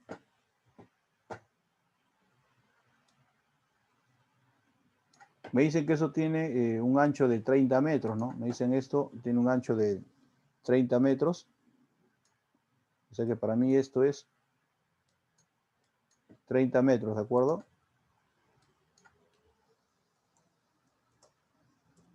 Eso es lo que me están diciendo. Y me dicen que el agua va a venir por aquí. El agua viene por aquí. Yo necesito diseñar aquí vamos a suponer que en esta sección, necesito diseñar una bocatoma tipo tirolesa. ¿Por qué tirolesa? Porque la pendiente del cauce principal me indica que debe ser así, ¿no? Entonces aquí en esta sección yo debo diseñar aquí, debo colocar una bocatoma tirolesa para captar 300 litros por segundo, ¿no? Una vez que está diseñada esa bocatoma tirolesa, me dicen, si pasa un caudal de 20 metros cúbicos por segundo, ¿cuánto de agua entraría esa bocatoma tirolesa? ¿No? Que es importante conocer, ¿no? Entonces, de eso se trata el enunciado del problema. Ahora sí regresamos a esto. Y eso es lo que dice acá, ¿no? Lo que he mostrado en la figura del Jamboard es la vista en planta, ¿no? Ya dice, bueno, definimos para la rejilla pletina de fierro de media pulgada. Esto, por ejemplo, no es dato, uno me ha definido esto, ¿no? Si en el caso de ustedes yo le preguntara, tendría que darle este dato, ¿no? Si no, todo el mundo elegiría rejilla de distintas dimensiones, ¿no? Dice, se define para la rejilla pletina de hierro de media pulgada de espesor y 3 pulgadas de altura, ¿no? Se adopta una separación entre pletina de 2 centímetros, ¿no? ¿De acuerdo? Entonces, si 2 centímetros es la separación entre caras de la pletina, y esta tiene media pulgada de espesor, ¿cuáles serían los valores de A y B? ¿No? ¿Por qué estoy hablando de A y B? Porque yo voy a empezar a diseñar la rejilla de esa bocatoma tirolesa, ¿no? Entonces quiere decir que yo necesito determinar todos estos valores, ¿no? Estamos regresando a esta ecuación. Vamos a ir un poco acá porque no moleste la vista. Aquí. Y ahorita lo que quiero determinar es todos estos términos, ¿no? ¿Por qué? Porque me están pidiendo que diseñe la rejilla para captar un caudal de ¿cuánto? De 0,3 metros cúbicos por segundo. Entonces necesito calcular C, mu y todas las componentes de aquí, ¿no? Y con eso ya diseño la rejilla, ¿no? Pero vamos a ver aquí. Aquí está, ¿no? Entonces, estoy considerando rejillas de media pulgada de espesor y 3 pulgadas de altura, ¿no?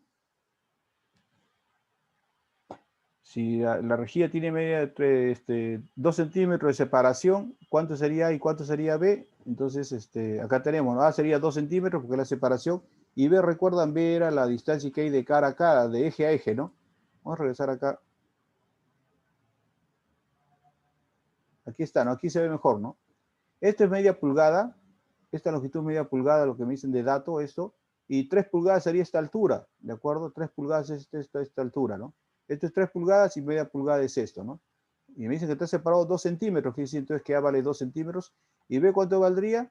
Si esto vale media pulgada el espesor de la rejilla y vamos de eje a eje, sería 2 centímetros más la media pulgada, ¿no? Que es 1,27 centímetros. Eso sería B, ¿de acuerdo? Si alguien no está de acuerdo, por favor hable, no se quede con la duda, porque al final los que se perjudican son ustedes, y yo sigo hablando y no dicen nada, ¿no? Entonces acá está, ¿no? 2 más 1,27, eso es B, ¿no? ¿Cuánto es B? 3,27 centímetros, vamos a suponer que es 3,3, ¿no? Redondeando un solo decimal, ¿no? Según las recomendaciones, dice, tomaremos un ángulo de inclinación de 30 grados para la rejilla, ¿no? Eso está asumiéndose, ¿no? Está asumiéndose 30 grados para la rejilla. Entonces, ahora sí, como ya conozco el ángulo de inclinación, conozco A y conozco B, voy a calcular el valor de C, ¿no? C era 0,6 A entre B, que multiplica coseno de beta, ¿recuerdan? Entonces, reemplazando valores, C me sale 0,293, ¿no? Coeficiente de descarga Bu de la rejilla, por ser rejilla rectangular, ya habíamos dicho que era 0,62. Calculamos ahora el tirante crítico, ¿no? De modo que la altura de energía sea de 10 centímetros aproximadamente, ¿no? Pero en estos casos se cumple esta expresión. Esto lo han visto en mecánica de fluido 2, ¿no? E mínimo es igual a 3 medios del tirante crítico, ¿no? Entonces, ese E mínimo es lo que vendría a mostrarse aquí en el Jamboard. Acá no se ve muy bien. Creo que no lo he dibujado bien. No. Vendría a ser esta altura, ¿no? Voy a tratar de dibujar mejor esto.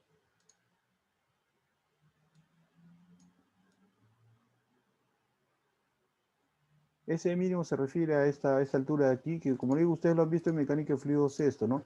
Si tiene un almacenamiento, el agua viene así. Entonces, acá viene esto y acá se va a deprimir esto, ¿no? Y va a ser esto de aquí, ¿no? Ese movimiento. Entonces, el E mínimo es esta altura, ¿no? Esta altura vendría a ser el E mínimo, ¿no?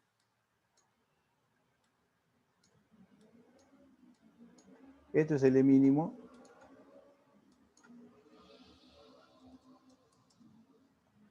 Repito, ustedes lo han visto eso ya en su curso de mecánico fluido 2, ¿no?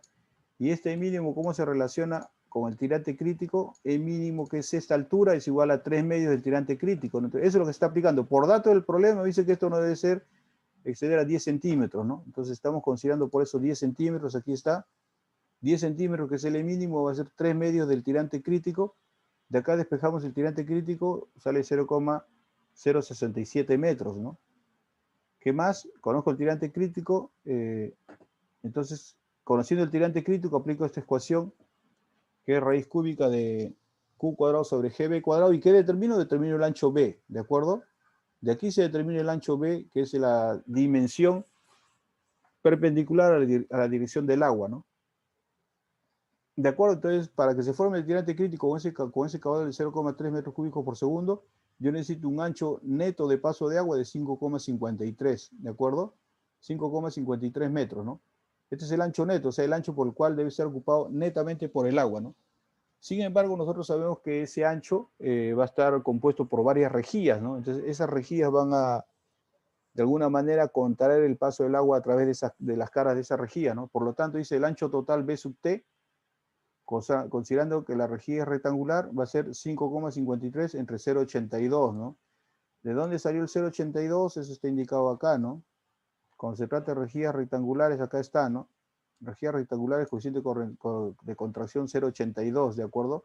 Entonces yo calculo ahí esta relación, ¿no? El ancho neto 5,53 entre la coeficiente de contracción me va a dar el ancho total, ¿no? Que es 6,74, ¿no? Que sería ya el ancho de la compuerta, considerando la contracción que se va a producir por la presencia de las rejillas, ¿de acuerdo? ¿Cómo determino el número de rejillas que se van a colocar en esa abertura? Aquí está, ¿no? El número de pletinas que forman la rejilla. Disculpen, la rejilla es toda la abertura total y las pletinas serían lo que estoy mencionando como rejilla, ¿no? Vamos a, porque no se confundan, lo que no quiero es que se confundan ustedes. Esto sería por, la rejilla es toda esta abertura, ¿no? Todo este compuesto de longitud L y ancho B, eso es toda la rejilla, ¿de acuerdo? Y las pletinas vendrían a ser estas vendrían a ser las pletinas. Esta es una pletina, otra pletina, ¿no? Lo que pasa es que por ahí creo que estoy confundiendo esas palabras, las estoy intercambiando y eso puede causar confusión, ¿no? Pero acá lo estoy mostrando, aquí está. El número de pletinas que forman la rejilla se calcula mediante la siguiente relación, ¿no? El ancho total, 674, entre la separación que hay entre estas rejillas es 0,0327 menos 1, ¿no? Eso me da justamente el número de rejillas que van a ser ocupadas en ese espacio, en ese ancho total, y eso me da 205,12, redondeo al valor superior 206, ¿no? Entonces quiere decir que en ese espacio deben ser colocadas 206 rejillas, ¿de acuerdo? ¿Cómo calculo el ancho total finalmente? 6,74, que es el ancho considerando la contracción, más las 206 rejillas. ¿Cuánto de espesor tiene cada rejilla? Media pulgada, ¿no? O sea, 0,0127 metros, ¿no? Entonces, esto me va a dar el ancho total, ¿no? Esto me da 935 metros. Ya les he dicho, cuando ustedes hagan su diseño, siempre redondeen a más, ¿no? No sean, o sea, por ahorrar no redondeen a menos, porque puede ser que el caudal que ustedes están diseñando no se capte por haber reducido unos centímetros la ventana de captación. Entonces, mejor acá, por ejemplo, 9,35, mejor 9,5, ¿no? Me aseguro yo en tomar un valor mayor, ¿no? Entonces ya tengo el ancho, dice profundidad del agua, dice en el borde superior de la rejilla, ese valor de H, viene dado por esta expresión. El valor de K sub C, ¿cuánto es? Es 0,88 por el coseno de beta, ¿no? Beta es 30 grados, K sub C vale 0,762, ¿no? ¿Por qué estoy calculando el K sub C? Porque quiero calcular el valor de H, ¿no? Hasta el momento tengo el valor del ancho B de la rejilla, ¿no? Pero ahora necesito el L, ¿de acuerdo? Y para calcular el L tengo que traer esta fórmula, donde ya conozco el B y necesito el L, ¿no? Perdón, necesito el H para calcular para despejar el L, que es este, ¿no? Entonces aquí está con el valor de, calculo K sub C, como conozco el tirante crítico, K sub C por el tirante crítico, el H me sale 0,051 metros, ¿no?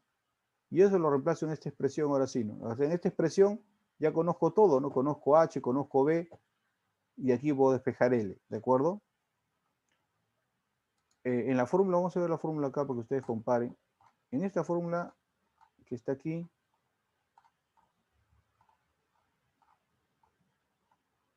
acá está C, que ya hemos calculado, mu, que ya hemos calculado, B, que lo hemos calculado, el H, que acabamos de calcularlo, G, aceleración de la gravedad. ¿Quién es mi incógnita? Es L, ¿no? ¿De acuerdo? L es mi incógnita, ¿no? Pero vean ustedes, acá hay un B, ¿no? Acá la pregunta sería, ¿pero qué B entra, no? ¿Entra el ancho neto o el ancho total, no?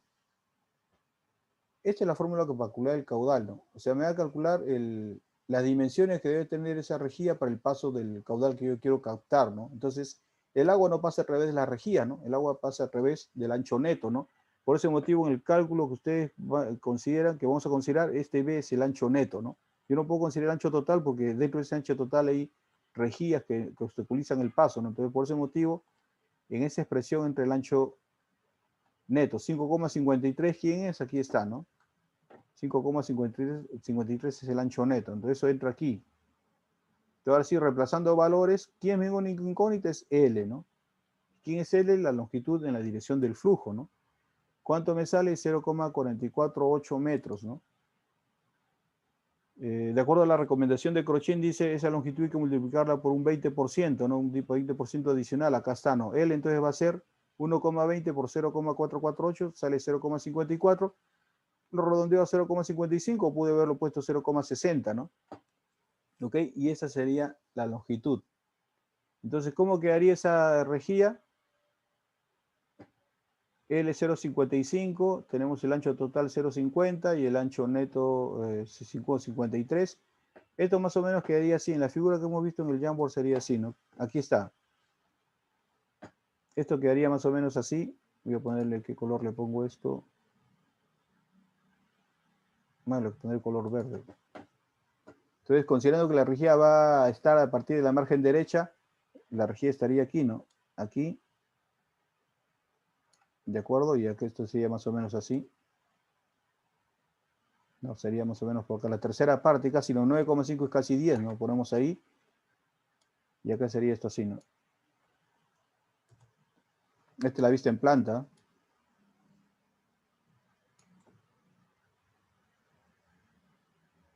Y esto sería más o menos la rejilla, ¿no? Y esto está formado pues, por varias rejillas, ¿no? Las 206 rejillas que hemos dicho, ¿no? Vamos a poner algunas nomás. Caray, vamos a ver acá. Y así se vería la Ugatoma. No me sale eso. ¿Qué pasa? Que el mouse es un poco fastidioso manejarlo. Así sería, esto sería la vista de las pletinas, ¿no? Las platinas, perdón, ¿no? La rejilla es todo, ¿no? Esto sería más o menos así. Y esta sería la vista en planta de esa Ugatoma tirolesa, ¿no? ¿Cuánto mide esto? Esto mide 9,5 metros, ¿no? De acuerdo al diseño que hemos hecho, ¿eh? Esto mide 9,5 metros. ¿Ok?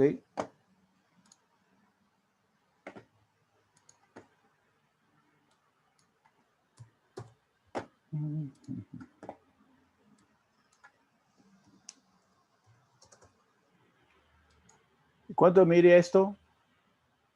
Vamos a regresar a la presentación y quiero que me digan cuánto mide eso. A ver, ¿quién me dice cuánto mide eso?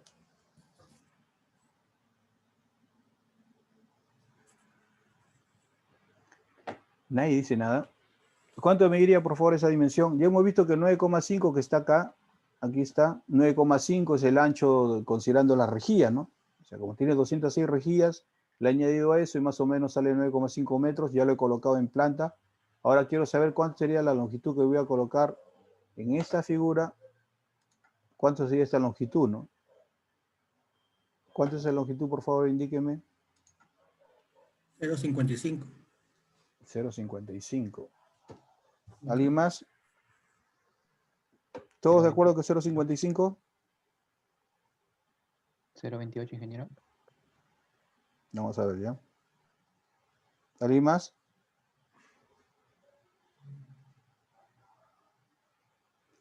$0.55, 0.28, son dos valores bastante diferentes, ¿ah?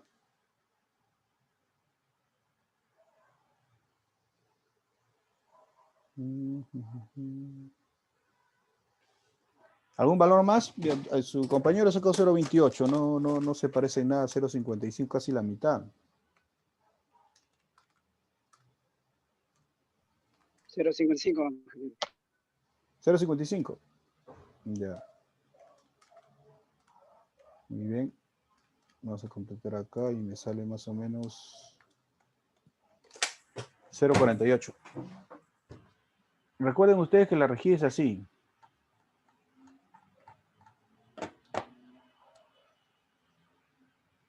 Y el L es esto, muchachos.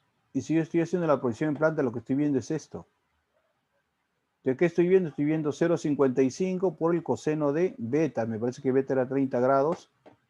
Y eso es lo que estoy viendo, ¿no? Y eso tienen que darse cuenta, muchachos. O sea, no... Acá está beta 30 grados. Entonces 0.55 por coseno de 30 sale más o menos el valor que les dije, ¿no? Vamos a volver a aprender esto.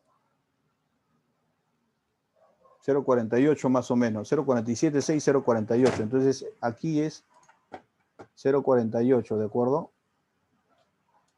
¿Todo de acuerdo con eso o alguien no entiende? Esta longitud sería, porque es una proyección horizontal, esta vista en planta, ¿no? Aproximadamente, considerando dos decimales, esto sería 0.48, ¿no?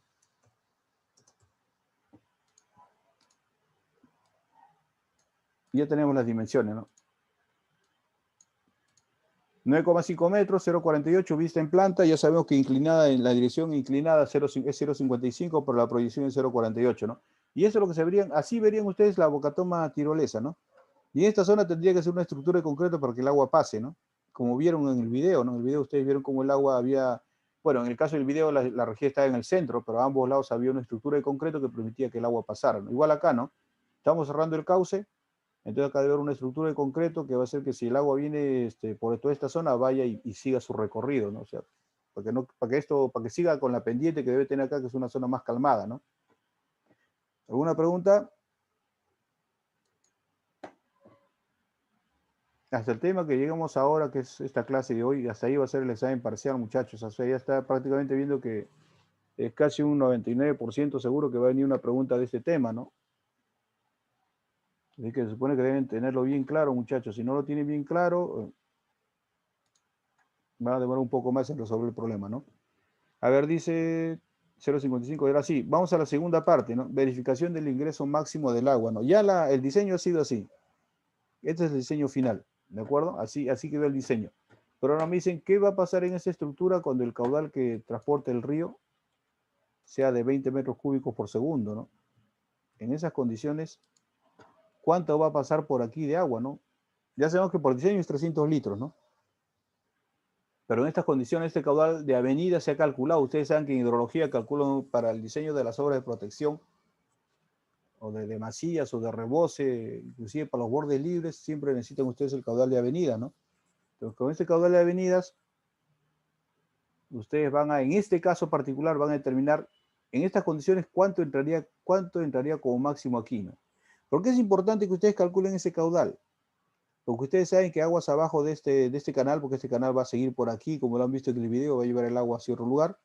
Aguas abajo debe haber una obra de excedencia, ¿no? Como un vertedero, como el que vieron ustedes en el video, ¿no? Entonces, yo para diseñar esa abertura, esa longitud de ese vertedero, yo necesito saber cuánto va a entrar en exceso por aquí, ¿no? Y para saber cuánto entra en exceso, tengo que saber cuánto es el caudal máximo que va a discurrir por este cauce, ¿no? Y para eso necesito el caudal de avenida, ¿no? Entonces, conociendo cuánto entra en exceso, le resto mi caudal de diseño, que es 300 litros, y esa diferencia tengo que eliminarla mediante una obra de excedencia, ¿no? O una compuerta de regulación, o algún mecanismo que me permite eliminar ese exceso de agua, ¿no? Eso es parte de un diseño, o sea, un diseño de la bocatoma no termina con la captación, sino con ver qué es lo que pasaría en las condiciones más exigentes en el cauce, ¿no? Bien, entonces aquí está ese caso, ¿no? Verificación de ese máximo ingreso, ¿no? Calcularemos la altura del agua para la crecida máxima, considerando la fórmula de vertederos. Entonces, en ese caso decimos Q es igual a C por L por H a la 3 medios. ¿Cuánto es el caudal? 20 metros cúbicos por segundo.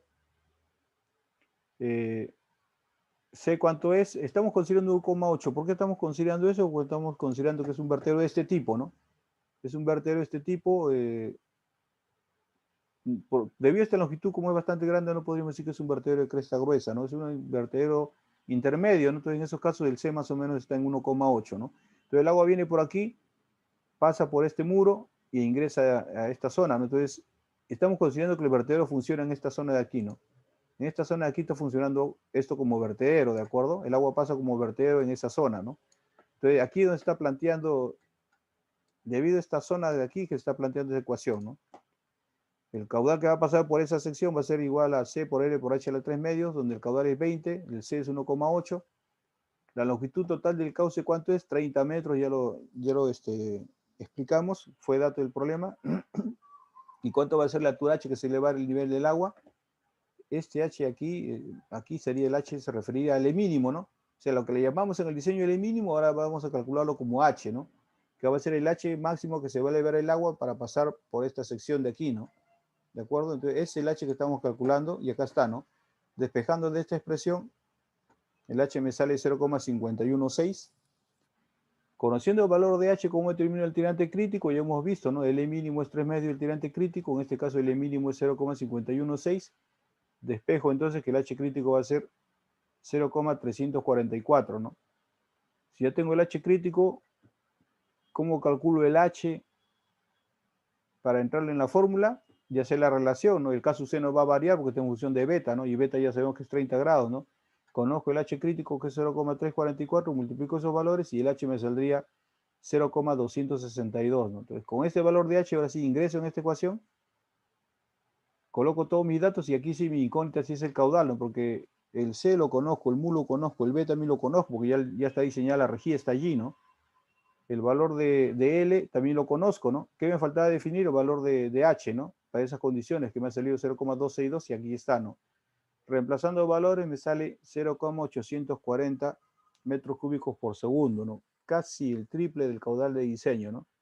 Entonces, esa sería las dimensiones que yo tendría que considerar para mi canal de captación, que es la condición máxima que el agua va a entrar, y aguas abajo ya le elimino ese exceso, ¿no? Dice, se debe considerar este caudal para el diseño del aliviadero del canal de conducción, ¿no? Entonces, esto es lo que hay que considerar, ¿no? ¿Está claro eso, muchachos? ¿Está claro el cálculo? Entonces, esto es importante que ustedes determinen cualquier bocatoma que vayan a diseñar, ¿no? Sea del tipo régimen subcrítico o supercrítico, ¿no? ¿Cuánto va a entrar por la captación en condiciones de avenida, ¿no? Ahora, estrictamente hablando, como forma de operación, Cuando el río trae ya demasiada agua, por lo general las bocatomas del tipo para el régimen subcrítico tienen compuertas, ¿no? Entonces, por lo general, debido a que en momentos que el agua del río trae demasiado caudal, lo que se hace es cerrar estas compuertas de entrada a la ventana de captación, ¿no? O al menos cerrar algunas, ¿no? Y dejar funcionando una o dos de repente, ¿no? O sea, hacerlo operar a menos de su capacidad, ¿no? ¿Por qué? Porque con menor longitud de ventana de captación se podría captar el caudal que se necesita, ¿no? ¿Por qué? Porque el nivel del agua es mayor al que se consideró en el diseño, ¿no? ¿De acuerdo? Ahora vamos a ver el diseño del canal colector. Ya saben quién es el canal, es el canal que va a recibir el agua que transporta, que va a captar la toma tirolesa, ¿no? ¿Y con qué se diseña eso? Con este caudal, ¿no? Debemos diseñarlo para que sea capaz de recibir este caudal, ¿no? Ya después eliminamos el exceso, pero el canal debe ser diseñado para recibir ese caudal. Por eso ponemos acá 0,840. No se diseña con 0,300, ¿no? Porque si el agua, si es 0,300, si ingresa 0,84, es posible que el agua salga por encima, como cuando, como si fuera un desagüe que está reventando, el agua regresaría hacia la superficie, ¿no? Porque está entrando más caudal del que el canal puede soportar, ¿no?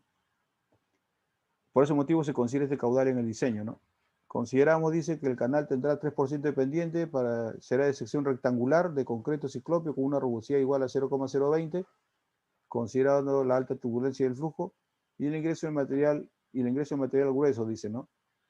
O sea, es un concreto bastante, no es cepillado, es un concreto un tanto rugoso, ¿no? La base del canal será 0,476, podemos considerar 0,50 sin ningún problema. Esa sería la base del canal, y como tenemos todos los datos ya podemos hacer el diseño, ¿no? El que menciona acá dice, para el cálculo del tirante tendremos en cuenta que a lo largo de la rejilla el caudal se incrementa linealmente y alcanza su máximo valor al final del canal, ¿no? Eso podría considerarse como, bueno, ¿qué quiere decir eso? Que si en nuestro caso la longitud de la rejilla es 9,5 metros, en los primeros 2 metros no va a captar pues los 840, ¿no? Los 840 se va a captar cuando ya haya recorrido los 9,5 metros, ¿no? Entonces se puede hacer alguna sección un poco menor en los primeros metros, pero por lo general se estila hacer toda una sola sección, ¿no? No, para evitar estar, más que nada porque en la etapa constructiva es un poco más incómodo hacer 2 secciones y de repente un desnivel que hacer una sola sección, ¿no? Entonces, y como es 9,5 metros, no es muy significativo un mayor costo, ¿no? Pero de todas maneras se menciona aquí, ¿no? Pero el cálculo del tirante tendremos en cuenta, dice que el caudal se incrementa a lo largo de su longitud y es máximo al final del canal. Para simplificar los cálculos, usaremos, dice, la sección transversal final, o sea, considerando toda una sola sección, lo que le acababa de mencionar, ¿no? Considerando el aporte de todo el caudal, ¿no? Entonces, aplicando la ecuación de Manning, a partir de estos datos, caudal, pendiente, rugosidad, sección transversal del canal, uno determina el tirante del agua y la velocidad, ¿no? Velocidad 2,74 metros por segundo es una velocidad importante. El tirante 0,61, cuando entra 0,840 metros por segundo. Y el borde, el H total, el H mínimo, el lado del canal, bueno, acá le he puesto H, eso lo puede confundir, ¿no? Este H, ¿a qué se refiere? Dice que es 1,25 de 0,61. ¿Quién 0,61? El tirante.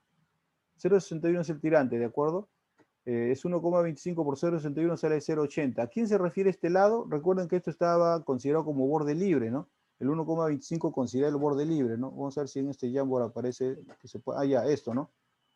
Por ejemplo, en este canal, vean ustedes, en este canal, este lado de acá es menor a este lado de aquí, ¿no? Entonces, si esto vale 0,64, ¿de acuerdo? Esto vale 0,64, entonces 1,25 por 0,64 me va a dar la altura del canal, considerando el borde libre, ¿no? Eso, de acuerdo a lo que hemos calculado acá, me sale 0,80, ¿no? Ese 0,80 se va a referir a esta altura, ¿no? A esta altura se va a, perdón, a todo esto, desde aquí hasta acá se va a referir el 0,80, ¿no? Esto es el 0,80 y de acá le sumamos la inclinación y ya sale el otro lado, ¿no? Pero el borde libre se toma con respecto al lado menor de ese canal, ¿de acuerdo?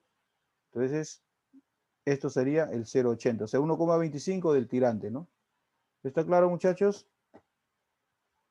Eso sería todo el diseño. Hay un video final. ¿Alguna pregunta antes de pasar el video final que aparece ahí? Lo quiero eliminar. ¿Alguna pregunta? Nada, ¿quedó claro entonces la explicación? Wow, esto sí va a Ingeniero, demorar 5 disculpe, minutos. Sí, dime. Usted mencionó que había un rango para escoger los ángulos beta. En ese Sí, caso no me quedó claro qué exactamente o qué criterio ya. tomó para tomar el ángulo beta. La recomendación está aquí. Vamos a achicar un poco eso porque me molesta la vista cuando sube. La recomendación estaba, creo que estaba más abajo, pero decía mayor a 26. Acá está. Una recomendación dice que sea mayor a 26 grados. Otra recomendación dice que varía entre 30 y 45 grados. Entonces yo le decía que escoja mejor la segunda recomendación, que varía entre 30 y 45 grados. Ahora, en el enunciado, en la solución del problema se considera beta igual a ¿cuánto? A 30 grados, ¿no?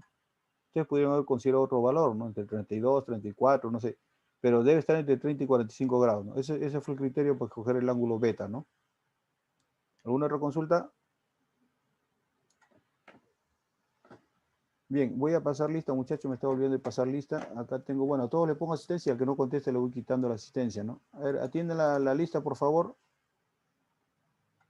Achuyi se encuentra. Presente, ingeniero. Aguilar Jiménez. Aguilar parece que no está. Chávez, Ah, y Aguilar sí ya lo Por el vi. chat. Aguilar Jiménez, muy bien, sí. Aguilar Medina. Presente, ingeniero. Aguirre Puyas. presente, ingeniero. Argandoña Salcedo. Benito Rivera. Argandoña no está. Benito. Tampoco está Benito. Benito y Argandoña son los que menos vienen, ¿no? Cáceres Díaz. Cáceres está. Carvajulca. Salazar. Presente, ingeniero. Casas Vega. Presente, ingeniero. Chacón Ramos. Presente, ingeniero. Chávez Reyes. Presente, Chávez Reyes, muy bien. Condori Nina. Presente, ingeniero. Condori Oré. Cristóbal Chaparro. Presente, ingeniero. Buenas noches. Cristóbal, estás en el espacio. Eusebio Palomino. Eusebio está. Guevara Martínez. Guevara. Guacharaqui Barrientos. Presente, Guacharaqui, ingeniero, buenas Muy noches. bien, buenas noches. Guamán Mata. Presente, ingeniero, buenas noches. Buenas noches. Maravilla Aguilar. Presente, ingeniero, buenas noches. Buenas noches. Medina Espinosa. Presente, ingeniero, buenas noches. Buenas noches. Montañez Mesa. Presente, ingeniero, buenas noches. Buenas noches. Montoya Aldonate. Presente, ingeniero, buenas noches. Buenas noches. Palacios Vidal. Palacios se encuentra. Palma Salazar. Palma. Peña Peralta. Buenas noches, ingeniero, presente. Buenas noches. Pérez Méndez. Ay, que disculpen, está aquí. Pérez Méndez. Pérez Méndez se encuentra. Ramos Mendoza. Presente, ingeniero. Buenas noches. Buenas noches. Rivera Cuña. Presente, ingeniero, buenas noches. Buenas noches. Salazar Medina. Presente, ingeniero, buenas noches. Buenas noches. Sedano Alba. Presente, ingeniero, buenas noches. Buenas noches. Soto Jerónimo. Presente, ingeniero, buenas noches. Buenas noches. Zulca Martínez. Presente, ingeniero. Tarazona Cisneros. Tarazona se encuentra. Tello Macasana. Tello. Vega Alvarado. Presente, ingeniero. Muy bien, Vega. Yucra Uquipuma. Yucra. Bien. Ingeniero, disculpa. Ingeniero, sí. disculpe. ¿Podría ponerme la asistencia Pérez, por favor? ¿Tu apellido? Pérez Méndez. Pérez Méndez, no, ya. ¿Alguien más? Son varios que han faltado, ¿ah? Ya, bueno, acá hice un video, ya bueno, ya la hora está casi. Bueno, no sé si me cortan en este horario, pero por si acaso, ya la próxima semana es el examen va a ser parecido a lo que fue la prueba de entrada, de acuerdo a una parte de teoría y una parte de problemas. La parte de teoría va a ser de manera secuencial, las preguntas van a ir apareciendo, y ustedes la tienen que contestar. ¿Qué quiere decir de secuencial? Que pasó una pregunta, ustedes pasan a la siguiente pregunta y ya no pueden regresar, ¿no?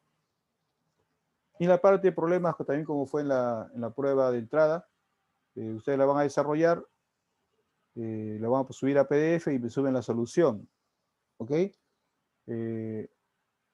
Repito nuevamente, ¿no? Si ustedes van a hacer una solución, por favor, indiquen cuál es el procedimiento que están siguiendo, ¿no? 2 o 3 alumnos me pusieron tablas en Excel y lamentablemente yo les había dicho esto y lamentablemente pusieron eso y yo no les puse ningún puntaje, ¿no? Entonces ahí quizás lo hicieron, no pusieron la explicación, pero eso les valió de que le ponga 0, ¿no? Entonces esto fue una prueba de entrada, esto es un examen parcial, no se arriesguen a eso, ¿no? ¿Cómo tienen que poner? Ustedes han visto cuando he hecho el ejemplo. Cuando hago los ejemplos, ustedes han visto cómo lo resuelvo, ¿no? Algo similar, ¿no? Que se note que ustedes saben y que entienden lo que están haciendo, ¿no? A ver, Brian, dime cuál es tu intervención. Disculpe, ingeniero, mañana hay PC. Mañana ese es su profesor de práctica, creo que todos son seminarios. No sé, ¿cómo coordinan con él? Eso es lo que ustedes lo coordinan directamente con él. ¿Qué les ha No, dicho? es que él mostró un cronograma en donde aparecía que mañana había práctica, pero con usted. ¿Conmigo? No, no puede ser. En su cronograma estaba, pero no, él no mencionó nada al respecto. Ah. ¿Saben lo que ha pasado esta semana que se dejó de dictar? Eso ha creado una... ya. Sí, es posible que haya puesto yo una práctica antes. No, la verdad que como esta semana que se dejó de dictar toda esa semana, ya me movió todo y... bueno, a él le faltaba tiempo inclusive para esto, entonces voy a hablar a él mañana que tome esa hora para que haga clase y bueno, sí, ya la segunda práctica, voy a ver el cronograma, gracias por hacerme acordar, se me había pasado eso, y de acuerdo a eso lo voy a decir en qué momento se toma la práctica, ya, porque no, sí es cierto, había una segunda práctica antes del parcial que se me ha pasado, ¿no? Ya coordinaríamos, ¿no? Para la siguiente práctica y para la fecha de las demás prácticas que vienen, ¿no? ¿Alguna otra consulta? ¿Está claro entonces lo del examen, no, muchachos? El examen es personal, por favor, no se arriesguen a hacerlo de otra manera, ¿no? Acá está el otro video de la toma tirolesa en Yungay. Vamos a ver aunque sea un poco, ¿no? Porque ya veo que la hora está acercándose. Vamos a ver un poco, esto sí dura más, ya ustedes completarían de ver el video, porque entiendan mejor lo que es este diseño. Es una bocatoma acá también en el Perú, ¿no? Acá en Yungay dice Ancash, Perú, ¿no? O sea, las bocatomas tirolesas sí se diseñan en nuestro país, ¿no? Algunos piensan de que no, pero sí se hace ese tipo de diseño. Entonces vamos a ver acá. Es una bocata más amplia, ¿no? Vamos a ver aquí. Ustedes, por favor.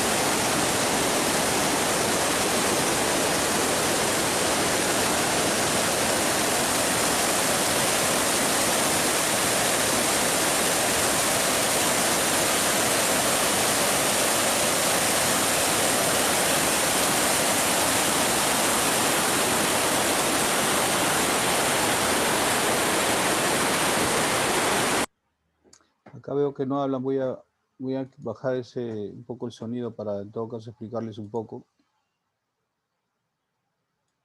Es una bocatoma tirolesa, voy a hacer algunas indicaciones. Esa es la bocatoma y esto también va a esta es la zona de la captación, ¿de acuerdo? Siempre hay compuertas como ustedes han podido ver, ¿no? Los muros de encauzamiento, esos muros de encauzamiento, y vean el régimen del flujo, ¿no? Se observa bastante turbulencia debido a que la fuerte pendiente es una causa y la otra es la conformación de rocas en el lecho del río que hacen que el flujo sea de esta manera, ¿no? Esto es característico de flujo con fuerte pendiente, ¿no? Acá están los enrocados, la protección con gaviones. Vean el agua cómo en este caso se pega hacia una margen, de la margen derecha. ¿Y dónde está uno así a simple vista ve y dice, ¿dónde está la captación, no? La captación justamente está, vamos a poner, la captación justamente, las rejillas vienen en esta zona, ¿no? Aquí están las rejillas, ¿no? Lo que pasa es que el agua está tapándolo, ¿no? Por eso dice que este tipo de captación tiene la ventaja de que no se va a colmatar, ¿no? O sea, no se va a sedimentar lo que sí sucede en el barraje fijo, ¿no? Acá el agua pasa y va a pasar por encima, una vez que pase toda la avenida, la rejilla de repente va a quedar ahí con unas que otras piedras incrustadas entre las aberturas de la rejilla, pero no se va a colmatar, ¿no? ¿De acuerdo? Entonces ahí está la captación transversal a la dirección del río, y acá está el agua, ahí se nota claramente, ¿no? Ahí se ve el agua que está entrando, ese es el canal justamente de la toma tirolesa, ¿no?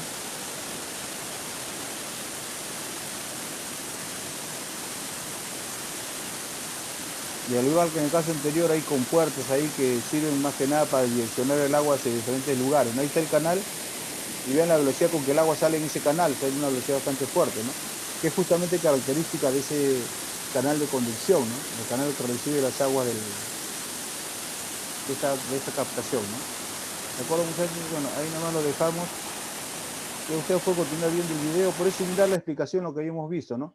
Las compuertas que sirven para direccionar el agua, y ahí está la rejilla. La rejilla está en todo este ancho. Lo ven ustedes como en este caso sí el caudal es más importante, ¿no?